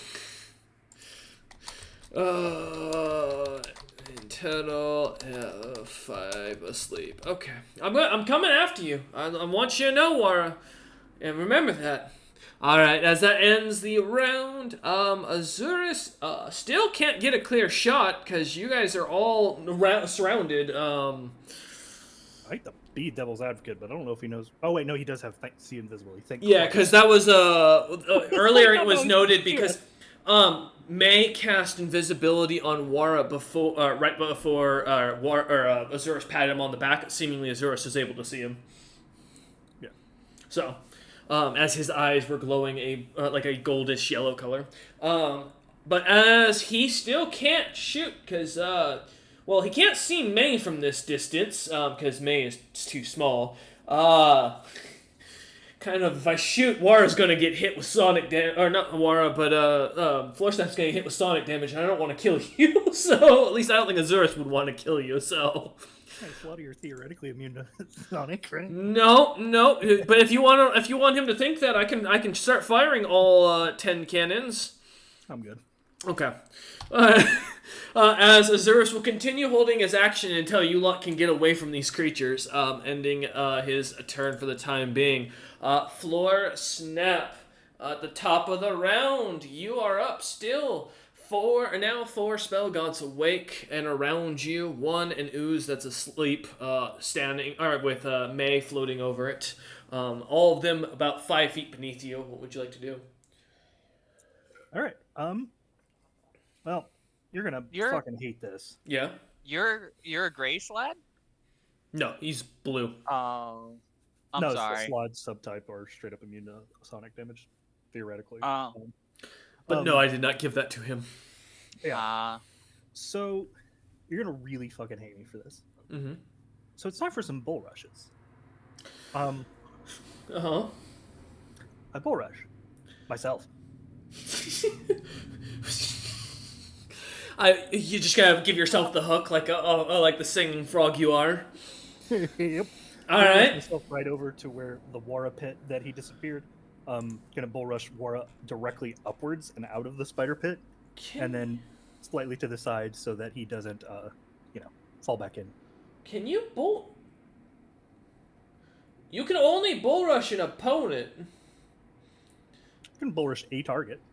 No, it specifically says, like in the rules as written, you can only bull rush an opponent who is size category larger than you, the same size or smaller. Like they actually specify in wording that it has to be an opponent. So, unless you can sit now, I know you may hate yourself, but that's not we're not here to deal with your therapy in D&D. We're here to let you kill spiders. So here's the thing, right? It's like ordinarily you can't bull rush yourself because obviously you can't exert force on yourself. But I can with telekinesis. Because I'm just pushing myself. No, because you'd lose the concentration immediately on the telekinesis. You wouldn't be able to, in a sense, focus it. You cannot. Otherwise, you're just ping ponging yourself basically with a giant paddle and hoping you land where you're hoping to land. No, because I'm fully in control of the bull rush the entire time. I can stop the bull rush whenever like the distance goes that I want it to.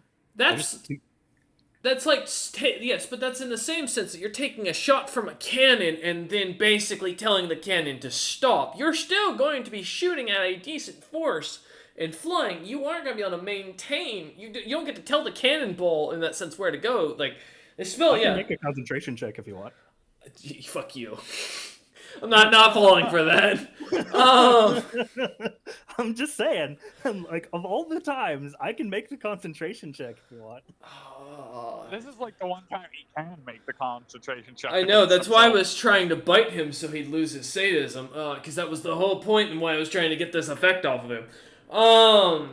But no, I'm saying actual perspective is you can't physically, I don't see a way of maintaining the momentum, to be able to concentrate. Like you're literally launching yourself. You're going to continuously keep the force on you as you're going. You're not just like smacking yourself with a giant paddle here.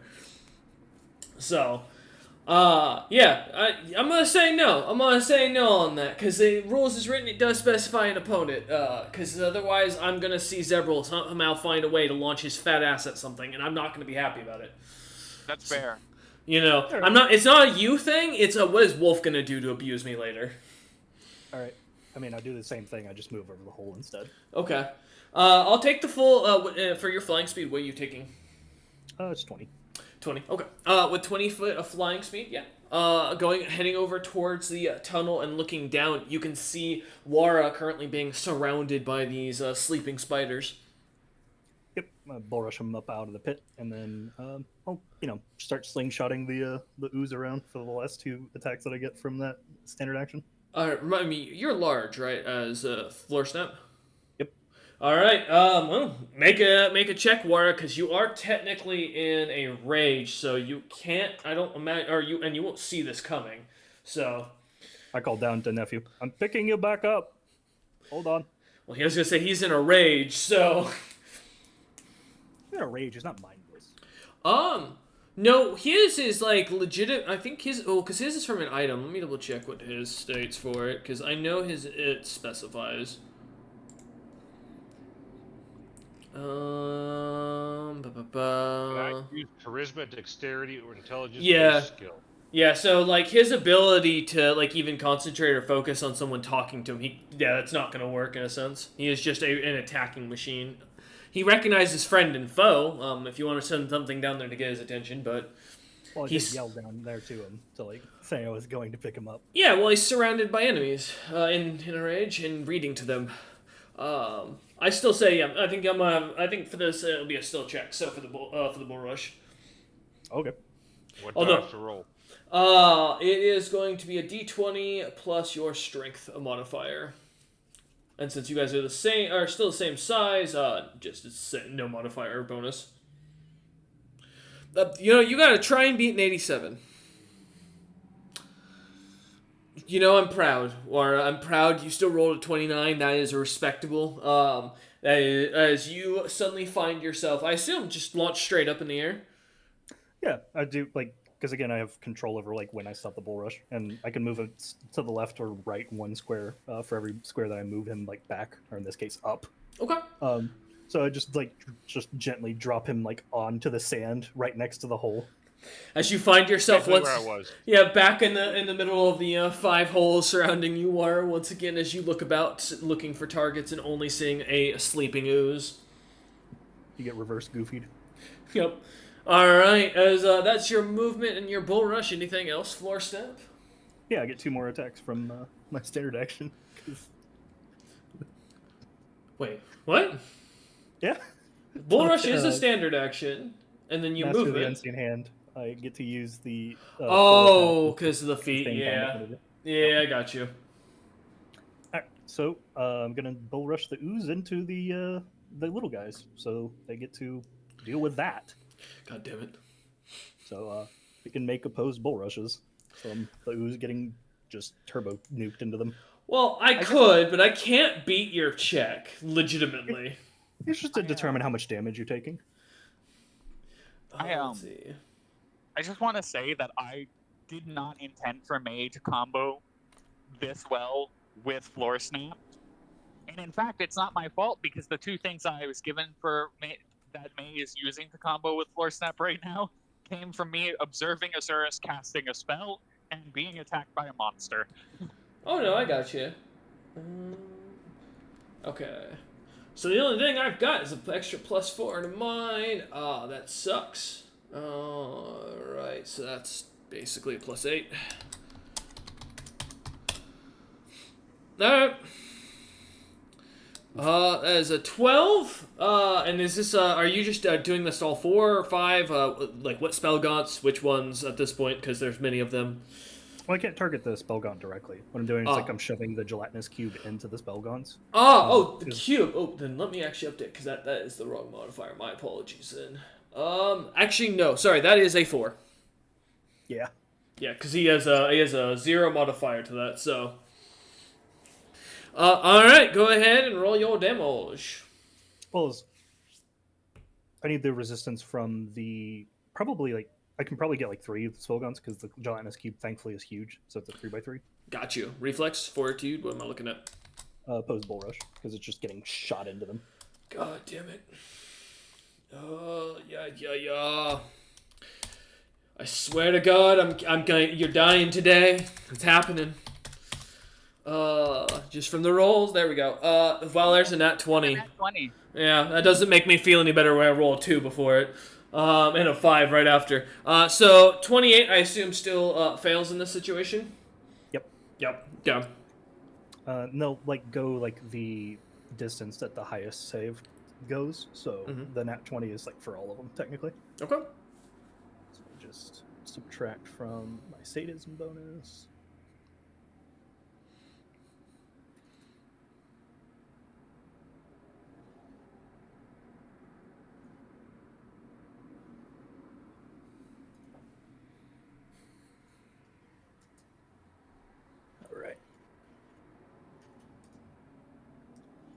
Alright, they each take 526 damage across 18 instances of damage.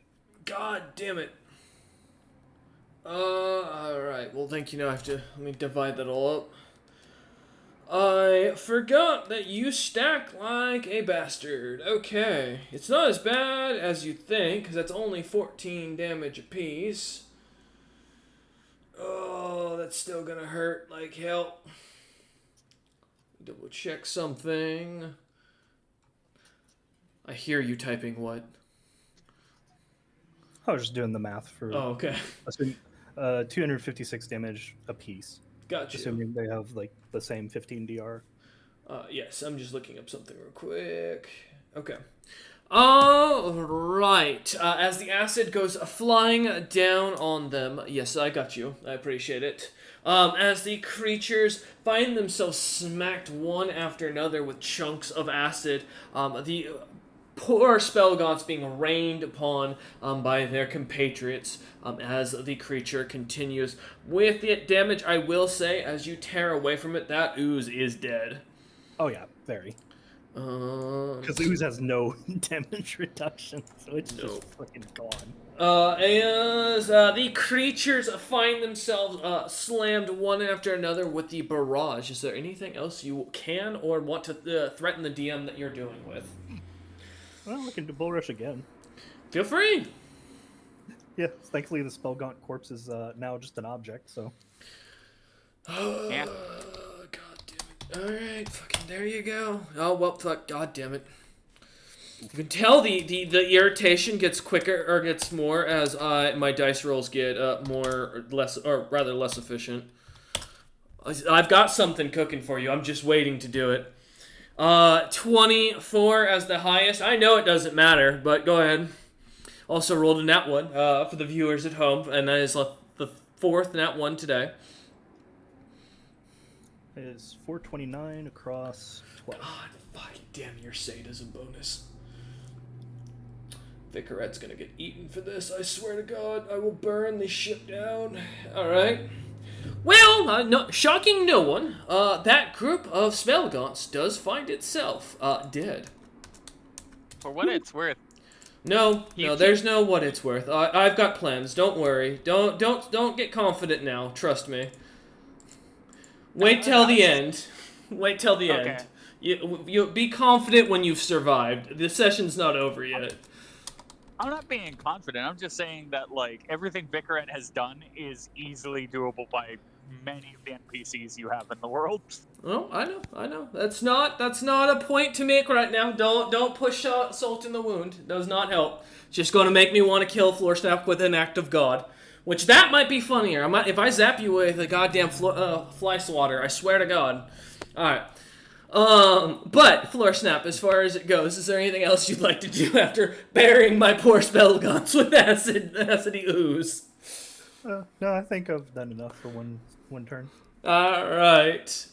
Well, those lot are dead, or that dude has been dead for a while. Wara, you are up. How many spiders within a 30-foot radius, including going down in the ground of me, need to roll a fortitude save? None, because none of them have entered the initiative. So there's no spiders in a 30-foot radius that are awake. That are currently active in the initiative? No. You kind of caused a lot of them to fall asleep when you went down into the tunnel, my man. Oh no, oopsie. Yeah, you create a bit of a blockage down there in the main tunnels. Time to drink some X-Lax, you spiders. Oh no, what are you about to do? Well, you said blockage. Oh, gotcha. Fair enough.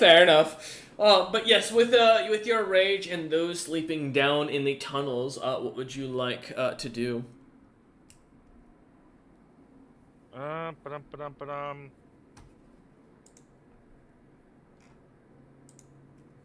Let's see. I need to click on a water-soluble marker or other marking tool. This way you can draw designs onto your fabric. And that's my turn. Oh, okay. As you kind of just speak out and kind of wait, ending your turn. All right, May. As you hear Wara kind of saying out his rage, continuing to read from his manual, you're still floating over what was an ooze, now disintegrated pile of poor spell gaunt that has been ripped and torn to shreds. What would you like to do? I'm gonna put myself 45 feet above the ground by flying 40 feet up, and then I'm going to undo my polymorph, and that is the end of my turn. Okay. Because that's 2 actions. Because I'm not actually ending my polymorph. I'm polymorphing myself into myself. Fair enough. Fair enough. That's how I Right. have to do it. Understandable. As you polymorph yourself back up, flying 40 feet up into the air, away from the ground, watching and waiting to see if any other of these creatures begin to pop out, ending your turn. Alright. The spell gaunt is dead. That spell gaunt troop is dead.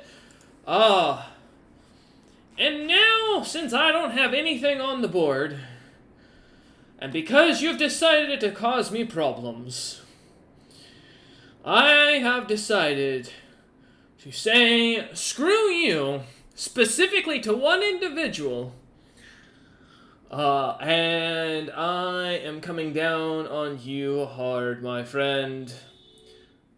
Floor snap. No.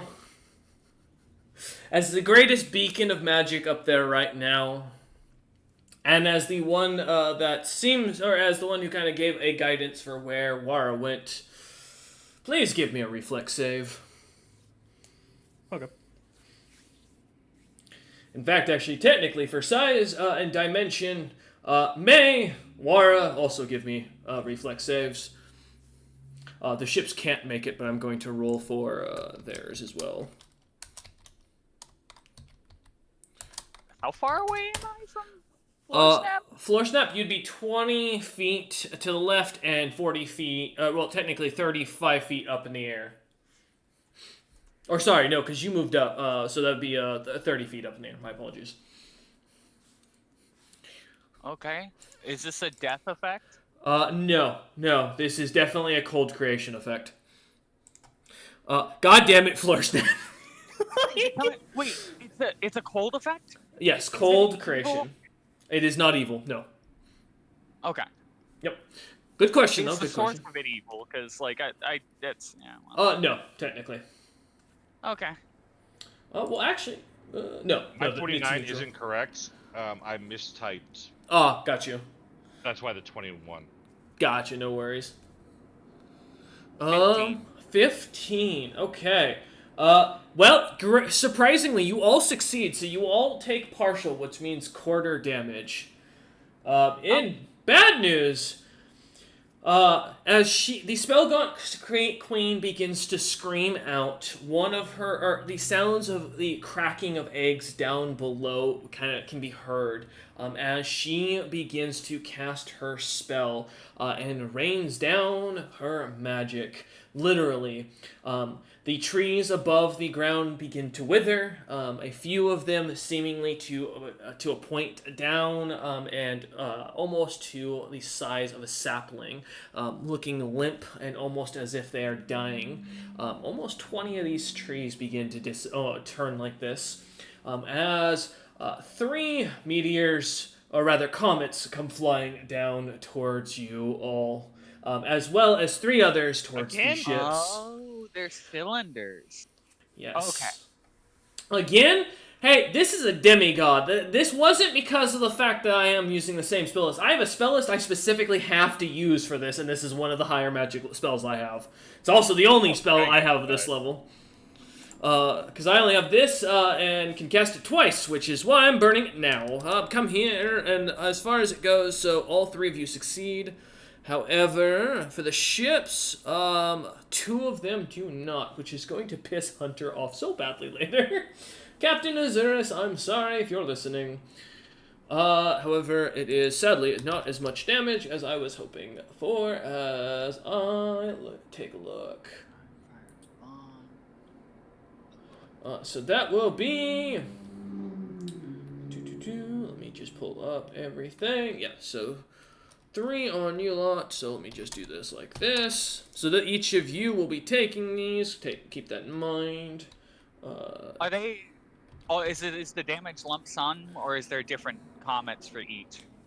There are all... Well, I'm sending 3 of them at you lot, and then 3 over at the ships. Okay. And we're taking a quarter of the damage. Yes, you are taking quarter of what I roll. So this is for the for the cold damage. No, bludgeoning damage. Sorry. Yeah, So do the bludgeoning damage. that'll be 12, 8, and 12 from each of them. So, Okay, so that is 7, 3, and 7 for the bludgeoning. Yep. So- And then for the last part. 7, 3, and 7 is 10, 17, which is 60, 53. And this will be cold damage. Okay.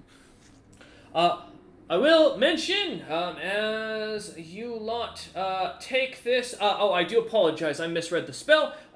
With the save, you will not take any of the bludgeoning damage, so you can ignore all that first bunch, and only instead take the cold damage. So a And quarter of those the damages total are damage is quartered? 12. Correct. That is quartered. Okay.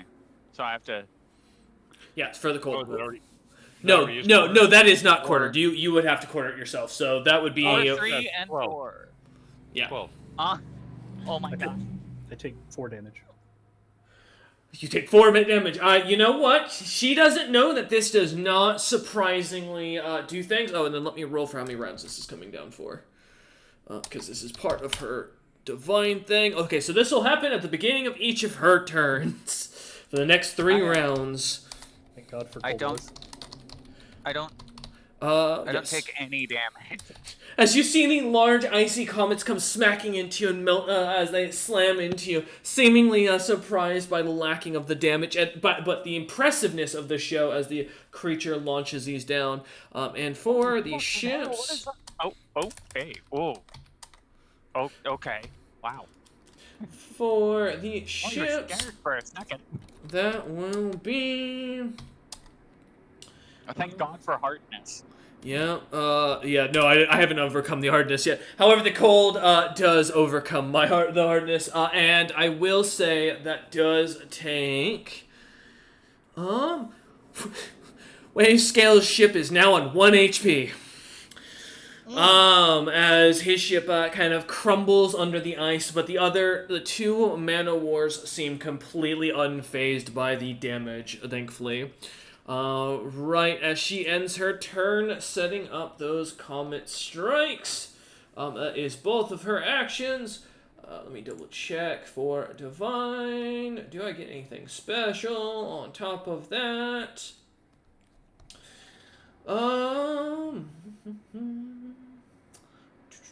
No, sadly I do not get anything awesome. As of yet. Alright. As it ends its turn, those lot are dead. Those lot are asleep in the tunnel. Alright, the next lot are coming out. As they do, time to roll who they will go out after, where Floor Snap was, or if they will go up after where Wara is standing. Alright, well, Floor Snap, as you watch 20 feet from you left, a bunch of spell gods pop out of some tunnels and begin to form around the other tunnels that they had breached, looking about in confusion as they watch, trying to find you lot.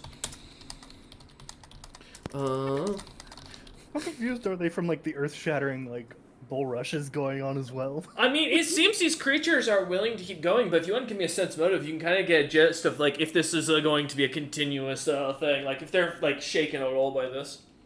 Yeah, I'll give a sense motive. Call it like a morale check. Well, shit, you fail. Because of the net 1 you totally just rolled. As the DM smokes heavily, and the players or the people at home listening realize he rolled 164. What would you do if you were a DM here? Fucking Jesus. Well, shockingly, you discern every secret message on the fucking planet. Enough information comes to your head that you are now stunned. Give me a fortitude save without your sadism bonus. No, I mean legit, like actually, because this is you rolled so high. This is gonna be something you're gonna figure out. All right. While you don't wish it, Floor Snap, you're gonna lose some con temporarily, as you feel your brain take on a ton of information. All right, you lose 1 point temporarily. I know this is gonna be groundbreaking for you and breaks the whole build, so I know you to take a moment to mourn this as I explain.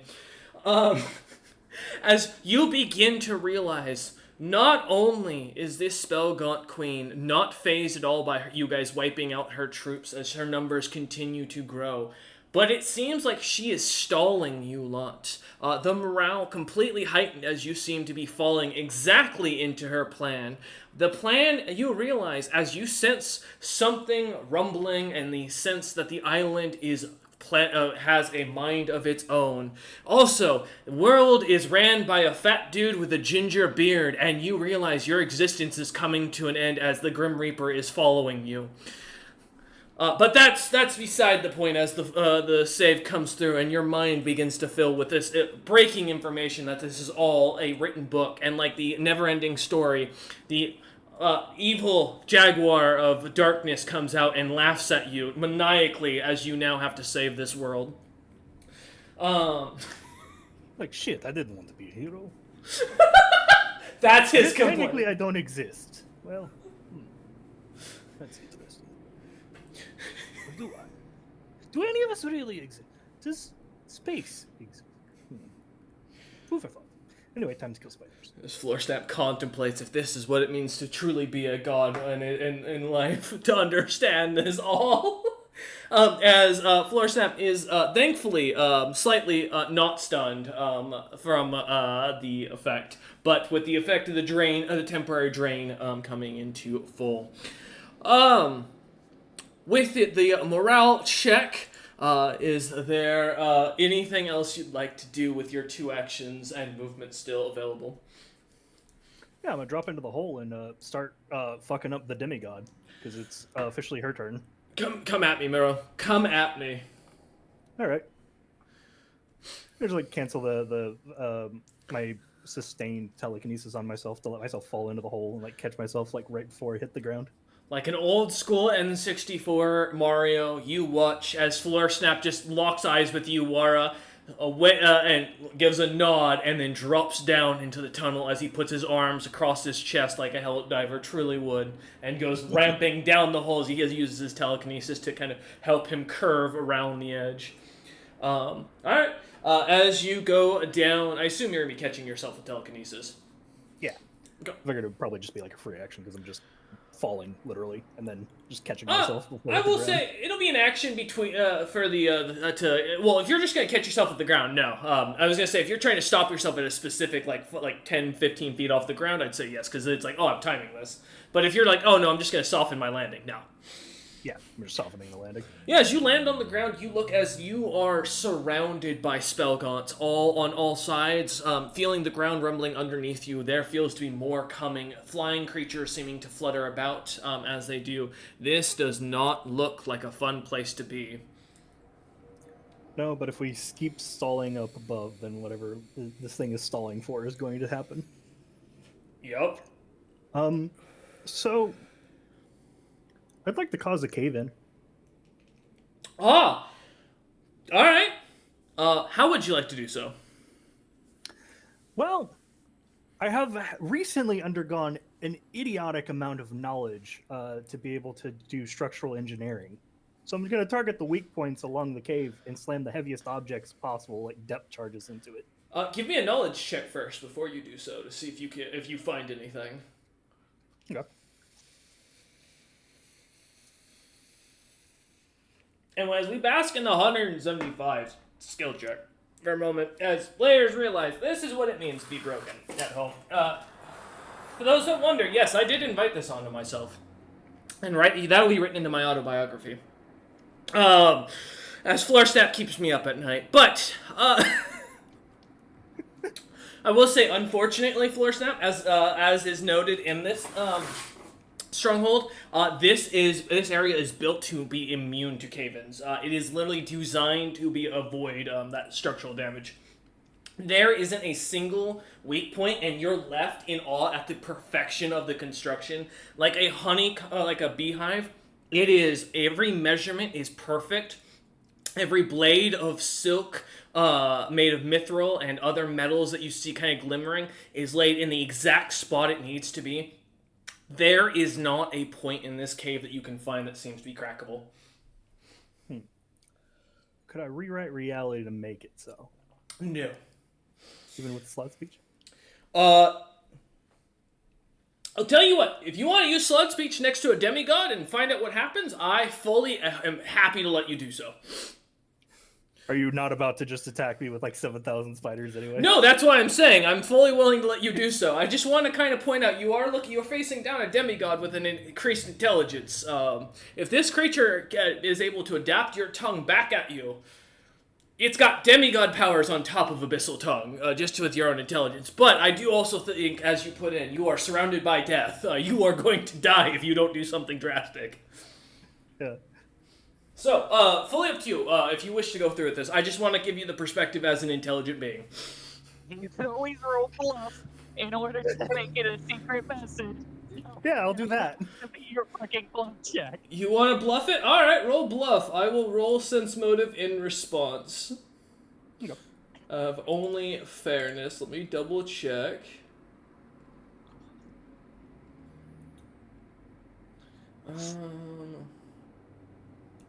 Okay, so I get a plus 20 from that automatically. Plus 10 from that. And then I get an 8 naturally. Okay. Not as much as I had hoped for, so that's... I can't do math today, fuck. 23, okay. Wait, is it... Did I say 10 or 20? No, it's 20. Okay, so that's a 33. Alright, cool. Fuck you! I know I'm doing the math for it, but I'm gonna... let me see, do I have anything bullshit that I could pull? Wait, demigod, hold up. I do have bullshit. Alright, does not matter. I have automatic continuous tongues cast onto me because of because of one of the graphs I have on this creature. Yeah! Tragically, tongues does not beat bluff check for passing secret message. Yeah, but tongues lets you copy a language you hear, correct? Am I not wrong? Am I wrong in that? Lets you understand it. Yeah, it lets the you spell grants understand creature it. the ability to speak and understand the language of an intelligent creature. So if you speak this, it won't understand what the fuck you're doing because your bluff is going to be so high. So it's got no clue to what you're doing, but it's going to be able to use this language. So keep that. That's fair. All right. So I can't beat you, but I will roll for it. Maybe I'll crit. You know, maybe that'll make me feel better. Let's see. No. You know what? I'm taking my toys and going home. God damn it, Floor Snap. All right. What are you trying to say? Well, because what you say, I mean, the bluff regardless will be applied, but I'm just more curious what you're saying to cause the effect. Die. Oh. Okay. Give me a what's your spellcasting modifier? Is it wisdom or is it charisma or intelligence? Charisma. Let's do charisma without the sadism bonus here. We're gonna do a check for this. I'd like to use my divinity point if I can. Woo! Well, don't hold up. Let's see if you beat me first. I could still roll bad. You might get lucky. I don't think you have less than a 10 modifier. We're about to botch. Let's find out. For my, funny enough, I only have a +5 to my mod. Oh. Because I had to give up something from one of my graphs, so, because, I run a point system when I create monsters, so, this ain't as good as 17. You want to divide? Alright, I'll give it to you like a luck. I'll let you reroll. Come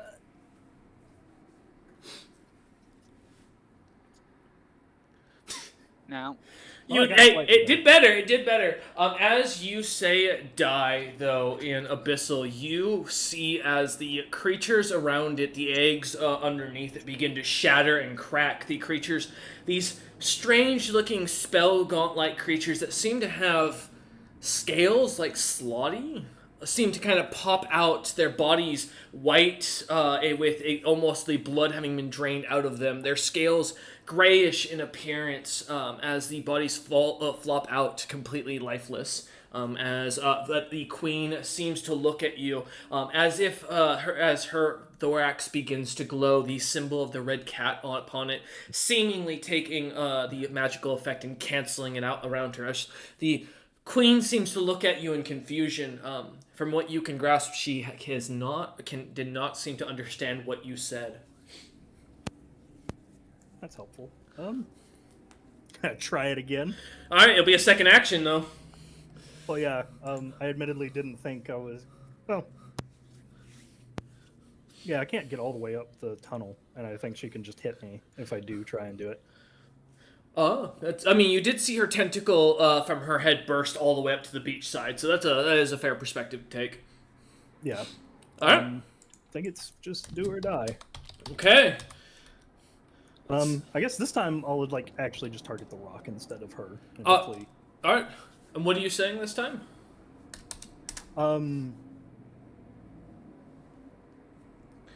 As you stroke your wizardly beard a little bit in frustration.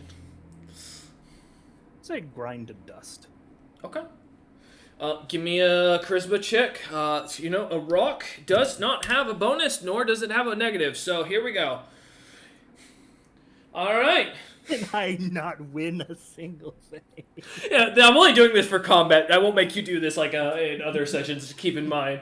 But as you say this once more, glaring up at the stone as you watch, seeing some of the rocks that are seemingly supporting the ceiling perfectly.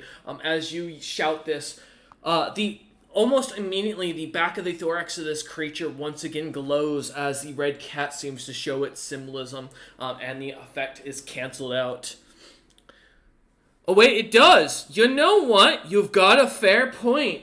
You know what? I did not account for that. I was reading it as it had a 0, because it just said 0, so I assumed, okay, 0 mod. You know what? Good point. With a -5, let me correct that. As the symbol seems to glow on the back of the Spellgaunt Queen herself, it seems to almost seem to cause the Queen to stutter for a moment, as if a shock through her nerves has gone on. The effect canceling as you watch the ground beginning to crack, a rock beginning to break, and you begin to feel the ground begin to shudder as one large rock kind of fully disintegrates. As the ground begins to rumble, I'm going to roll something, because you just caused a big fucking problem.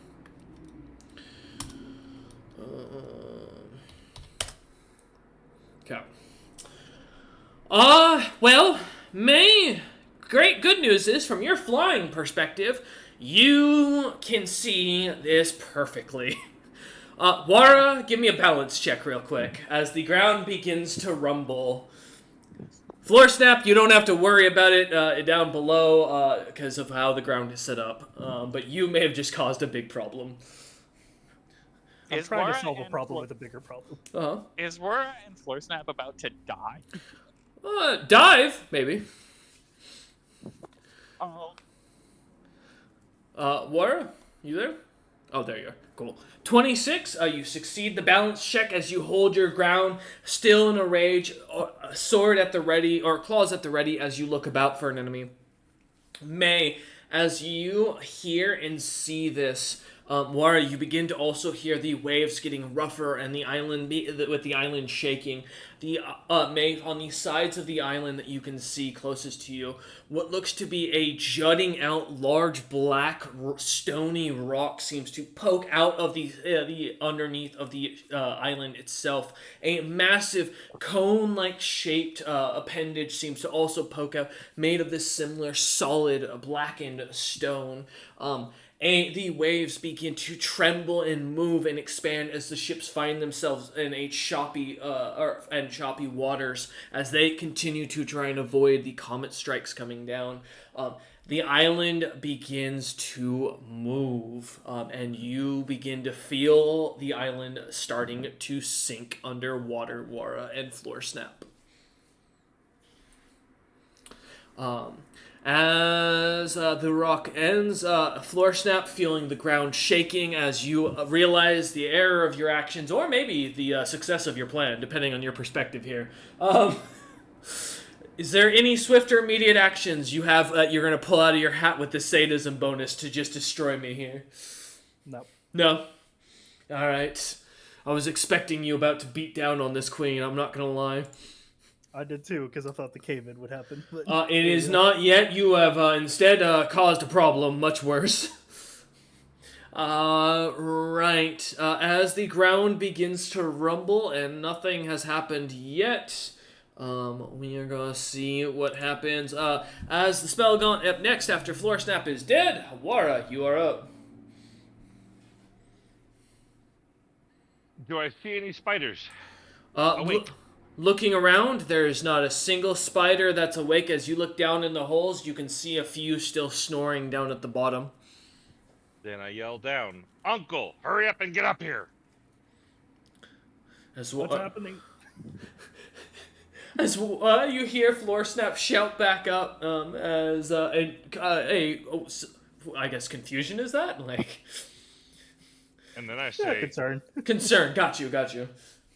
It's best if you use a water-soluble pen so you can rinse the markings out with cold What the water hell are you at the talking end. about? Whatever fabric you like. And now Floor Snap slightly knows how to crochet or embroider slightly a little bit better. Oh yeah, 1 second. Let me learn from that. Alright, Wara, as you read this off, are you doing anything else? Oh, there you go. There's 107. You can add a +1 to your embroider checks in the future, Floor Snap. Yes! Let's go, Floor Snap! You can join me, fucking Vic on crafting as long as you're just embroidering things. Yeah! I'd be a little weirded out by it, but... Hey, old guys gotta have a hobby. But Wara, are you just gonna stand with your continued rage? Yep. Okay. With no targets to attack, Wara waits patiently, continuing to read off his manual. May, flying up 40 feet above the ground right now, well, technically 45 feet off the ground, as you look down. In the middle of something climactic. Can you take care of him? Floor Snap shouting desperately for assistance or something. I apologize, I cut you off, Floor Snap. Oh, okay. I thought you were shouting to us. My apologies. No worries, my man. May, ignore that. May, as you float 45 feet above the beach, seeing the ground rumbling, seeing this black rock expanding out from the caves that were under the water, and the island beginning to tremble, the beach are beginning to seemingly kind of slowly sink underwater. Does it appear to be does the island appear to be some kind of creature by my estimation? What's your intelligence? Decent. Hold on, let me double check. Is it above a 15? It's either 15 or 14. No worries, take a second, check. It is 16. 16? Yeah, without a roll, not knowing what the creature is, it seems that this seems to be a living organism. This creature seems to be fully awakening in a sense. Okay. I fly 40 feet closer to where I assume its head is, which is the thing that rose up, and I begin using the hag speech to calm it. All right. The hag song. Give me, if you have the perform, I think it's oratory, or is it sing? I can never remember. Let me double check. It would be perform song for this. Yeah, song. It's sing. Yeah, there's one that's for sing. Okay, oratory is the speech, right? That's right. If you have that, or you can give me a diplomacy check if you don't have sing. Okay. Because we'll just consider this less like a more commoner singing, joining in on the tavern bard singing like everyone else does. Yeah, it's small either way. Yeah, true. Alright, let's see what you got, May. As well. Do I divine point this beforehand to give myself a massive bonus, or do I just let it slide with whatever I roll? Here's a question. You could hold on to it. You might want to hold on to it because you might need something. I mean, if you're gonna like try to convince it to serve you, that might be worth it. But you remember, Azurus can dive underwater with the ship. Oh my god, convincing this thing to serve me would be fucking glorious. That's a whole different kind of hag song you have yet to learn. True. That's true. I do have to get to like 12 hit die or something. No, dominate from Bard Song is like 16, isn't it? I think so, yeah. But, what are you thinking? Are you just gonna try and sing to it?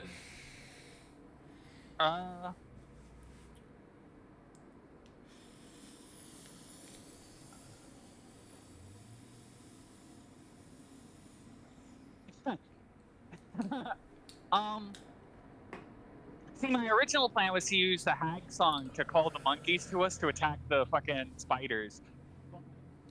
With this thing diving, I can't do that. So. Well, I want to put to your perspective: if these monkeys seemingly live on this island, they most likely have some way of surviving when this thing dives underwater. That's true. I can turn in. What the fuck am I doing? I can turn into a Hydra if I wanted to. I can also turn into a Triton because I've seen one. So, like, who the fuck do I care if it goes underwater? I'm going to call my fucking monkeys. Let's say Water cares. Water is a cat. Remember that. And then he's in full plate, I believe, or you're in medium. One of the two. He's got a huge. Laminar, that's right. Lamellar's fine. Yeah, never that's mind. Only like a -4. And he's a fucking troll. His strength is ridiculous, so he'll be able to swim. All right. So as you call for your monkeys, let's do your diplomacy check then. Okay. As you 16, pretty good. Okay. Let me roll something real quick. Oh my god, the one time I crit for this. Oh, I could have used that in a second for when I was smacking Floor Snap around with my tentacle. Come on, game. The monkeys, you hear as you begin to sing this deep, guttural, kind of almost heavy, beaded song. Your chest kind of thrumming as you sing, the throat singing kind of really echoing across the island. You hear almost a response of really high-pitched, almost a kind of a mimicked version. It doesn't sound like they know what the person they're singing, but it sounds perfectly like they're repeating it back to you as you hear the almost 100 chimps kind of calling you back, and as they begin to move. This is a very fitting song. It's a call to slay the divine. As you begin throat singing and thrumming to the beat, the creatures keep kind of repeating it back in an eerie echo across the island. A almost macabre song takes across this island as this horde of fight continues. The sailors in the distance battling the comets coming down. This is the actions that songs are made of as Crump takes his swift action or an immediate action and starts writing all of this down for his next bardic inspiration. All right, May. As you sing, that's with your 40 feet heading towards the head of the creature to kind of get away. Yeah, I'm trying to get to the center of the island to get as many monkeys as I can. Oh, okay, you're going to go towards the center instead. Okay, I got you. So kind of switching your direction then as you head towards the center, or kind of start heading towards the large mountain as fast as you can, continuing the throat singing while invisible, like in a siren calling for battle, the creatures seemingly responding as the forest lights up with this song. Oh, this is creepy and so Monster Monday. You guys fighting a horde of creatures and singing to call in backup with the most creepy and eerie song. I love it. Oh, it paints a great picture to the session. It almost makes me feel bad about wanting to kill Floor Snap. Almost. But as May continues singing this through the forest, the spell gaunt that was turned into a gelatinous cube going to make his balance check as he's still alive. He's still hanging. He's blocking that tunnel and has, kept it so that, War wouldn't be hitting the back. Oh, wow. And the D20s are just with me when I don't need them. I'm realizing horde enemies hurt me more than they hurt you guys. He keeps his balance and continues just to clog the hole as he sleeps. The spell gaunt that group is dead. The spell queen herself is up. So please, for the party. Well, May is out of range. Oh, wait, actually, let me double check. Are you out of range, May? I probably am. Let me double check, because I think you might be, but I can't remember if it's 100 feet or it is 100 feet plus level. Let me see. Does it say what the radius is? Is the AoE is? No, that's range. That's what I'm looking. Oh no, it's targeted. And since she's aiming towards Floor Snap. Technically, War is going to take all 3 of these hits standing above him. Given the size of him. So I'm sorry, Wara. I need a reflex save. Also, I will do the reflex saves of the ships.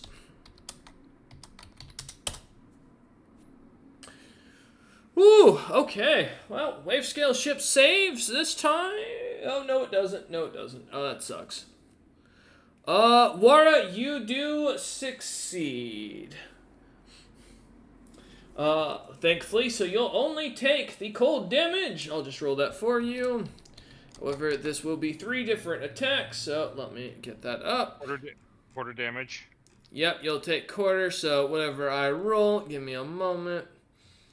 Yeah, 64. There we go. So quarter of that is 4, 4, and 5. Yeah, 5. So in total, 13. 13. Yeah, there you go. 13. Oh, no, another boo-boo. As you feel the comet smack into your back, like snowballs hitting the back of your head, they're slightly harder.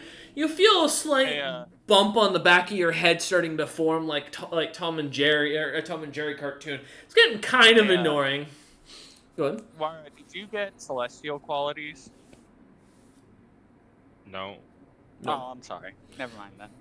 And that is the beginning of her turn, so there'll be 2 more rounds of that, and then, of course, the ship that's failed its save. Let me go ahead and roll the bludgeoning. Okay. The Man of Wars have not even managed to be scratched for damage, taking a total of 4 points of damage, and Wave Scale Ship is fine because they do not thankfully overcome its DR. Oh, Jesus. All right.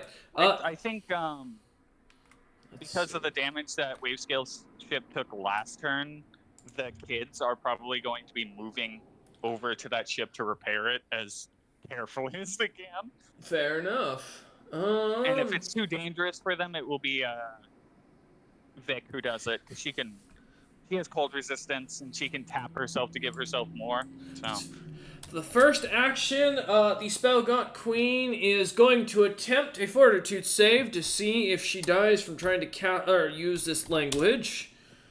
Which is going to be interesting, because with that, so that'll make it, alright. Surprisingly not a high modifier due to the effect of the spell. Oh, but I rolled well. Alright. Floor Snap, I need a charisma check from you, and if she beats you, it will be a will save. This is just to see if you can even understand what she is trying to say at you. Oh, we lost one. Arcanabala. Alright, 18. 24. Alright, so you are not affected as she speaks, saying something and the words jumbling, and she is going to try once more, but instead, actually, rather, she is going to use her action to roll diplomacy.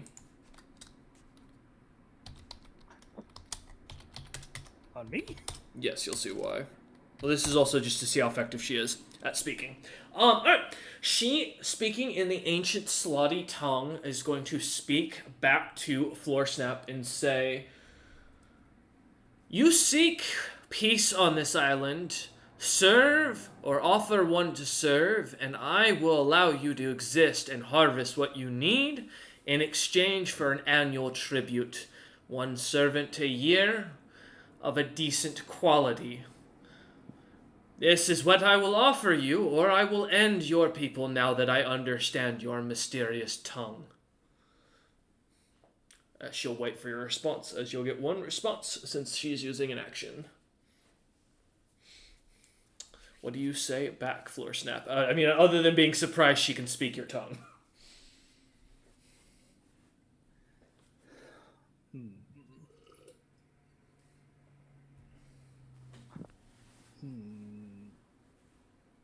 Give me a moment to think.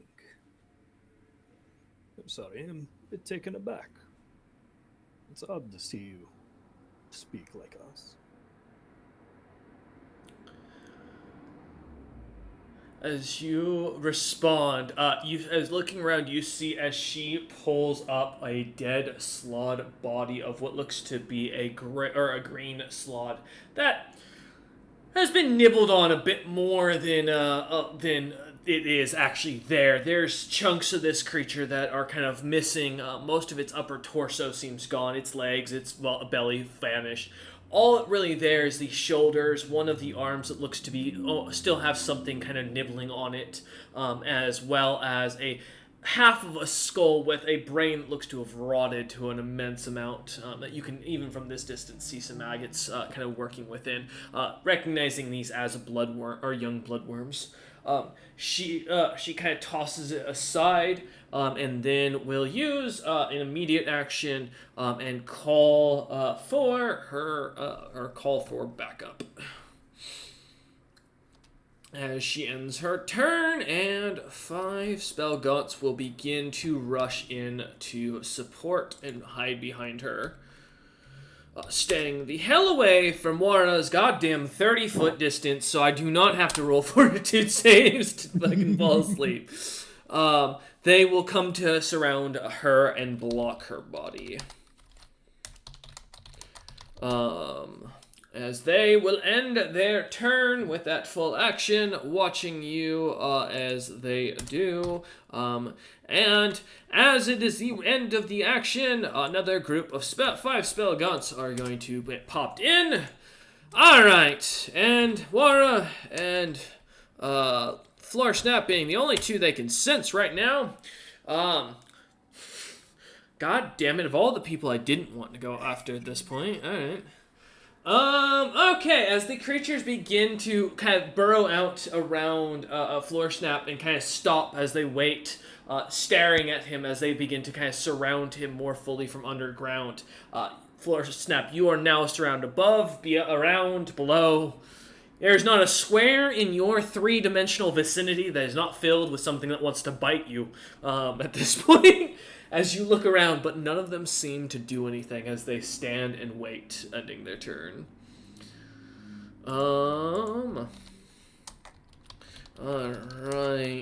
And I think, I do have to make 1 fortitude save because, goddamn you, Wara, I need your fucking, you need to move, like 5 feet to the left or right, please. Or up, rather. Alright, so that'll be that. 8 plus 13, that'll be 21 for the fortitude save, Wara. Or am I asleep? Enjoy the snooze. God damn it. Alright, Floor Snap, the one above you falls asleep and lands on your head as he falls over. I know. Now, this would normally be taken as an act of aggression, that you've done something to the poor creature, but thankfully she has an intelligence above the average spell gaunt.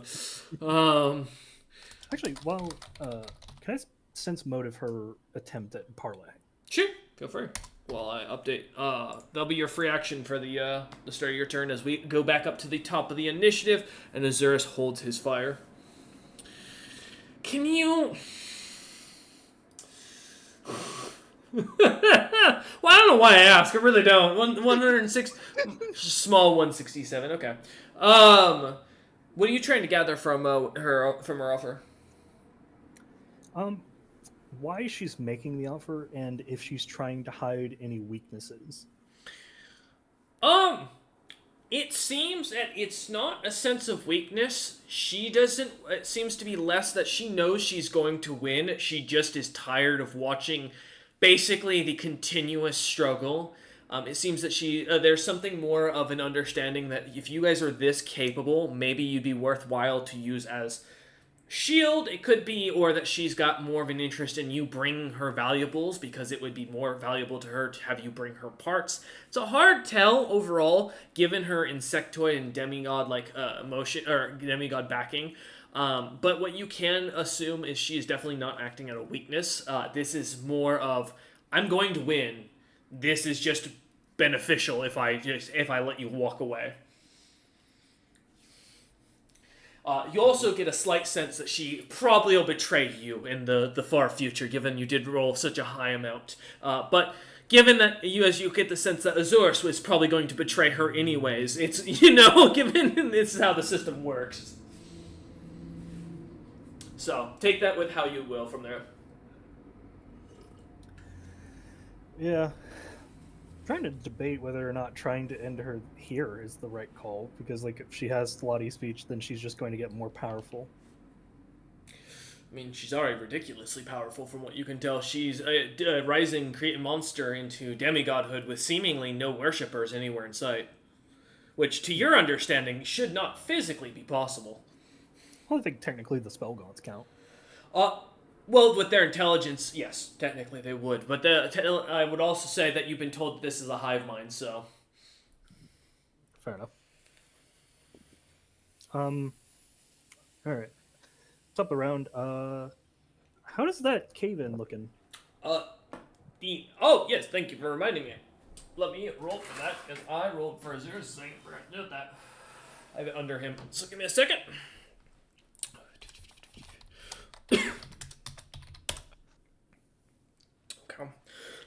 Let me check my number here. Okay. Well, I have good news and I have bad news. The good news is the island has awoken. The bad news, Floorsnap, can you beat... Well, actually, you can maybe beat my will save, because of sadism. Go ahead and give me a will save. You might actually be able to defy this order. Yeah. I didn't actually think that there'd be a time that someone could beat a ridiculous caster level, but fuck me if there isn't today. Jesus Christ. Alright. Oh shit, you do. You beat me by 10, you bastard. No, well, 11 technically. Oh. Alright. Floorsnap, you feel the roar of something old. And I mean old by your standards. Oh, An no. ancient being. This island is not just a living creature. It's not just a normal slotty creature. This is one of the first seeds. You've just awoken an apocalyptic beast.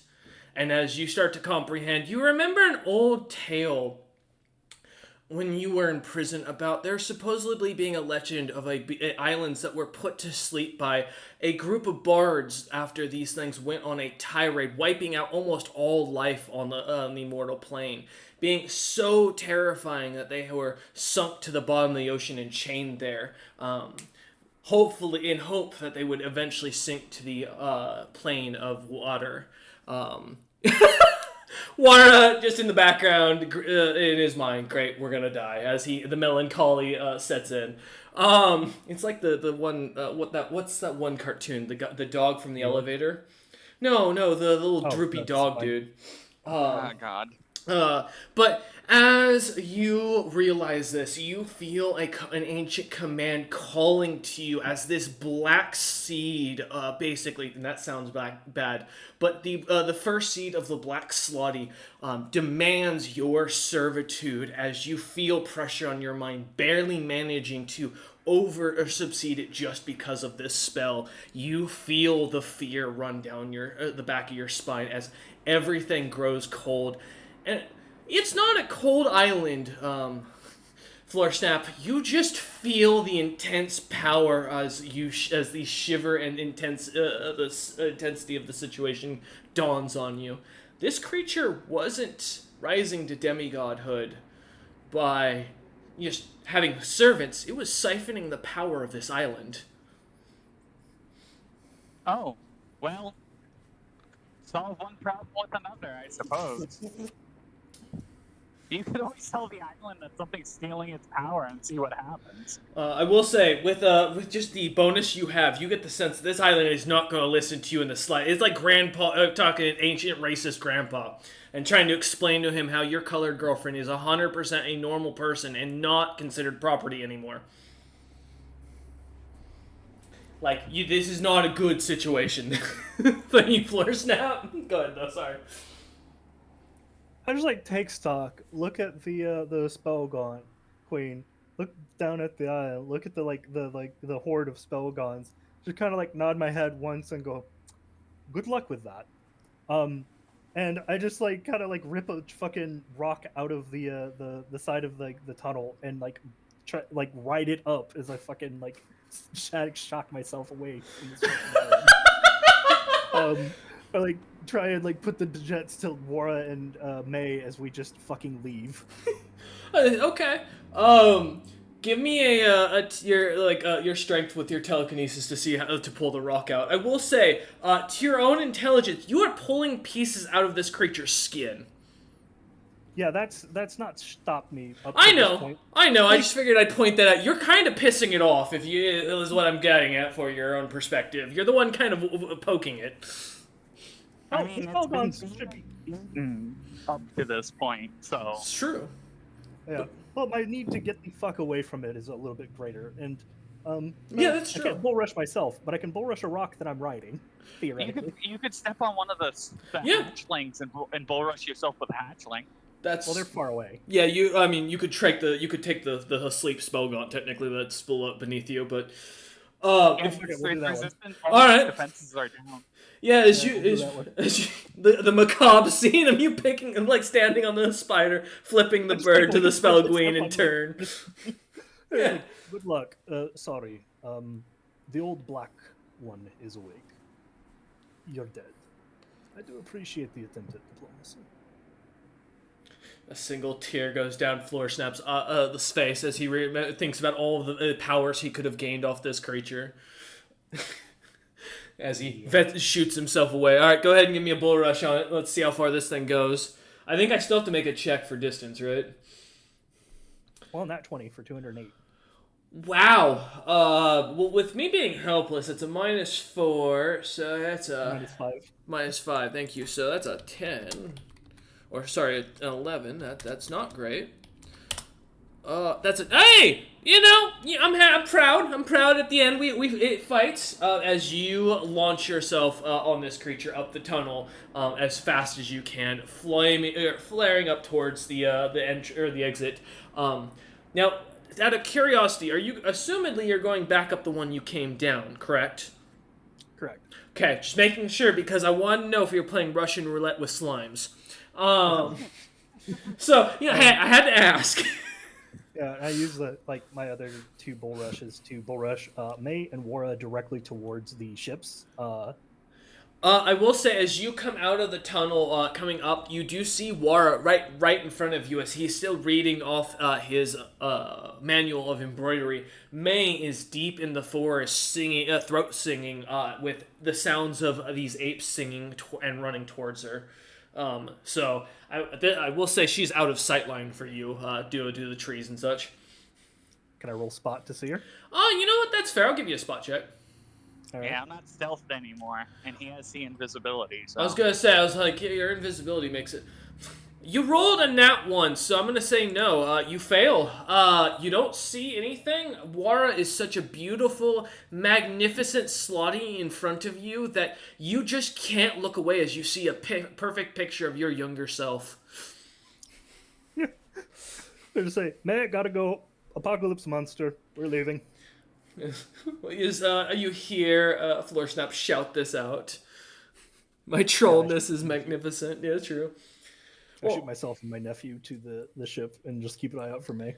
All right. As you see the troll version, the trolled young version of yourself kind of go flying off with you. I assume, Wara, you're not going to be refusing it while you're in your rage. As soon as he picks me up, flying to the ships, I end my rage. Okay. We'll still stay in initiative for the sake of it, so we'll consider that the end of Floor Snap's turn. as the two of you make it. Well, I don't know. Can you calculate the distance for me real quick? Well, I know it's 210. So you're going 210 feet towards these ships. Okay, got you. My ship range from shore is 150 feet, so you will make it. I have bad news. There are still comets coming down. For one more turn. Yep.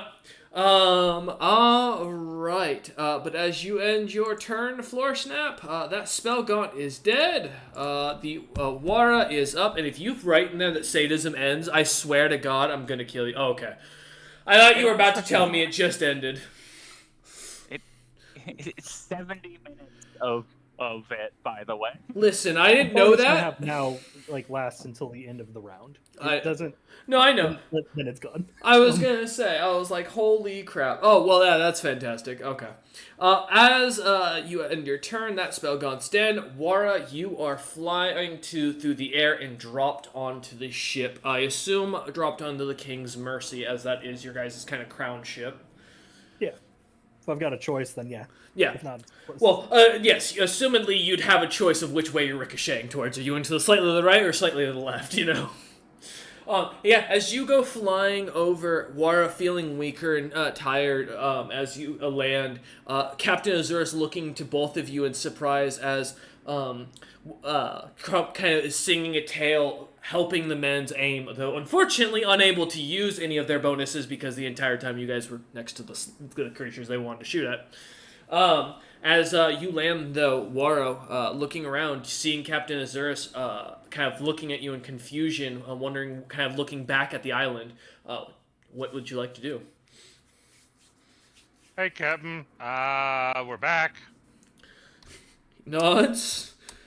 He goes... Essentially, this island is doomed. He nods again, and then kind of looks at you and goes, "Oh, perfect. Then we'll follow it." No. That, and I point to the island, is an ancient apocalyptic monster. Kind of nods at you at that and looks over at Wara. Wara, is there anything else you'd like to do? Or are you just going to use this as a full round action to try and recover? I'm gonna do what I physically can to assist on the ship. Okay. But I will not be at full strength or dexterity for the 8 rounds. Remember, you still have your augment true friend, and you still have the troll chain polymorph bonuses. So, because those don't go away just because you're rage. So. No, I know, but okay, I'm out of rage, so. Got you. Some things do happen to me, so it'll be 8 rounds before I'm back to my normal. I'm gonna help out what I can. Give me a profession sailor then. That's a wisdom-based check. Yeah, thankfully. And I actually have skills in it. It's even this whole thing works out better because May is right after an initiative, so there's not much to worry about as far as you guys getting killed. 17. Yeah, Wara, as you kind of weakly get to your knees from landing, pop your back, take a moment to get your footing. Immediately seeing where the men are kind of loitering around, you start getting them up to moving and start yelling out orders, kind of catching them on guard. Seeing a few of them tired, grabbing food and doing what you can to keep the men ready to fire and to attack that island should it decide to turn on you lot, worst case. As you head down to the men and start working. All right. As you begin working amongst them, we jump over to May. May, as you find yourself deep into the jungle, about 40 feet into it, seeing the thick, tall trees, some of the bloodworms kind of hanging out as they bask in the moonlight, watching for prey down below. Hearing the sounds and singing of the monkeys getting closer, you'd guesstimate them be maybe 3 rounds from where you're at currently. You hear as Floor Snap shouts out to you from the beach, calling for you to run as you kind of continue flying about and continue your throat singing. What would you like to do? Well, I've already implanted the suggestion into the monkeys to slay the Spider Queen. I say slay the Spider Queen. It's not like I have a specific word for that. They are just hopefully getting the suggestion to kill the closest lawgiver adjacent creature, which would be a demigod right now. Yeah. And I know for a fact that I've used the Hag Song twice in a singular area. I am unwilling to continue it for a third round because I know about the orbital dropping horrors that will wait all hags who fuck up this badly. There is something coming, I will say. So, yeah, I'm going to... Actually, Meg, good point. Give me a spot check real quick. I am starting to flee for what it's worth. No, this is a free action. Don't worry. I'm doing this because you reminded me, or you noticed this, so this is a kind of a chance here. Yeah. I know from my mother, at least, that if I use the Hag Song too many times in a single area, I need to leave and don't come back for like a week. 13. You do notice the cloud. It was a clear sky just a moment ago, and it is starting to get cloudy. And as you recognize that as the first sign, and looking about the weather, there's no clouds outside and around the island. They're just forming seemingly near you. And as you kind of catch the recognition of this, kind of quieting down almost immediately as you stop singing, what would you like to do? I'm going to... let me double check something real fast.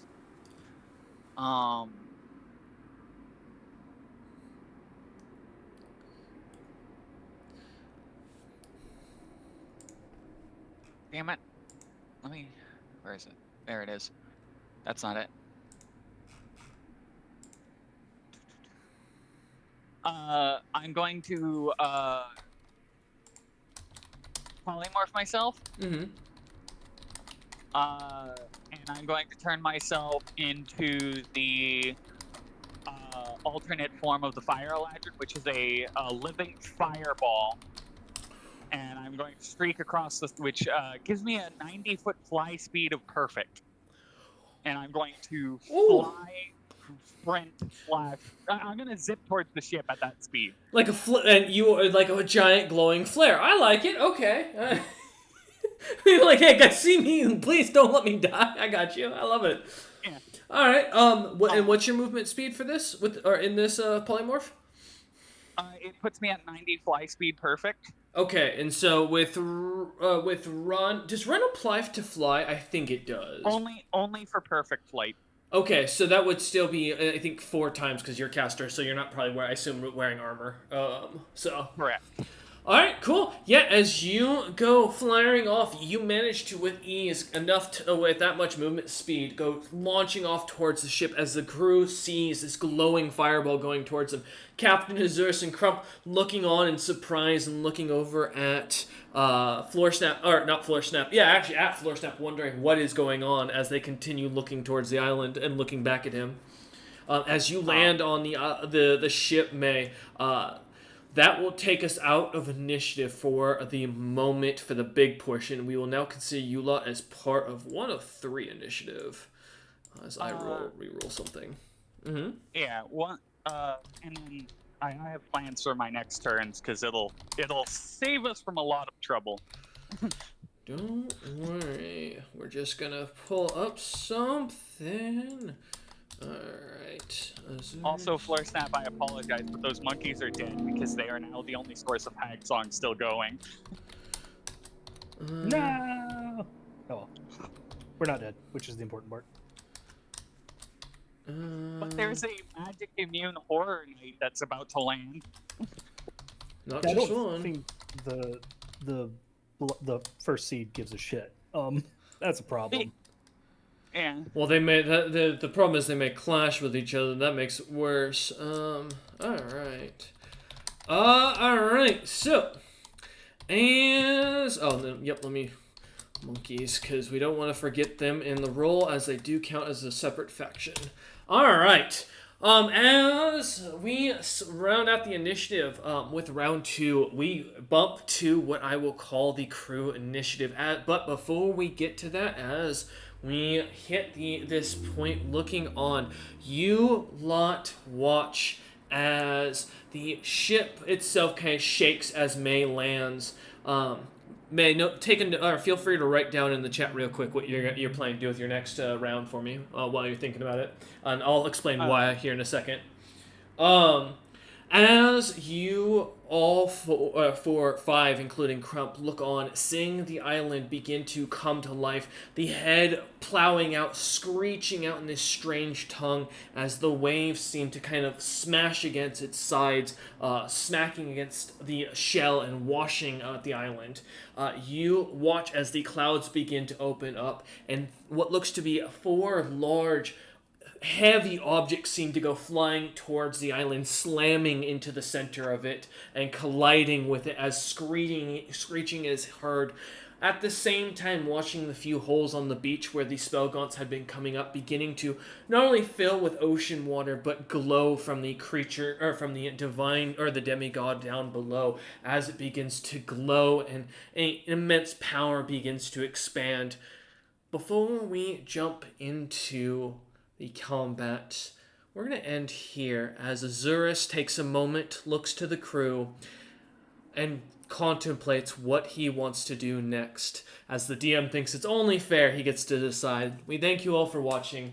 We hope you enjoyed, and we will see you next time with a sick Wara, a May who's crawling into the handy haversack and going to the plane of existence to be undetectable, and Floorsnap planning to basically, I imagine, barrage anything that survives whatever his grandpa doesn't kill. We thank you all for watching, we hope you enjoyed, and we will see you on the next one.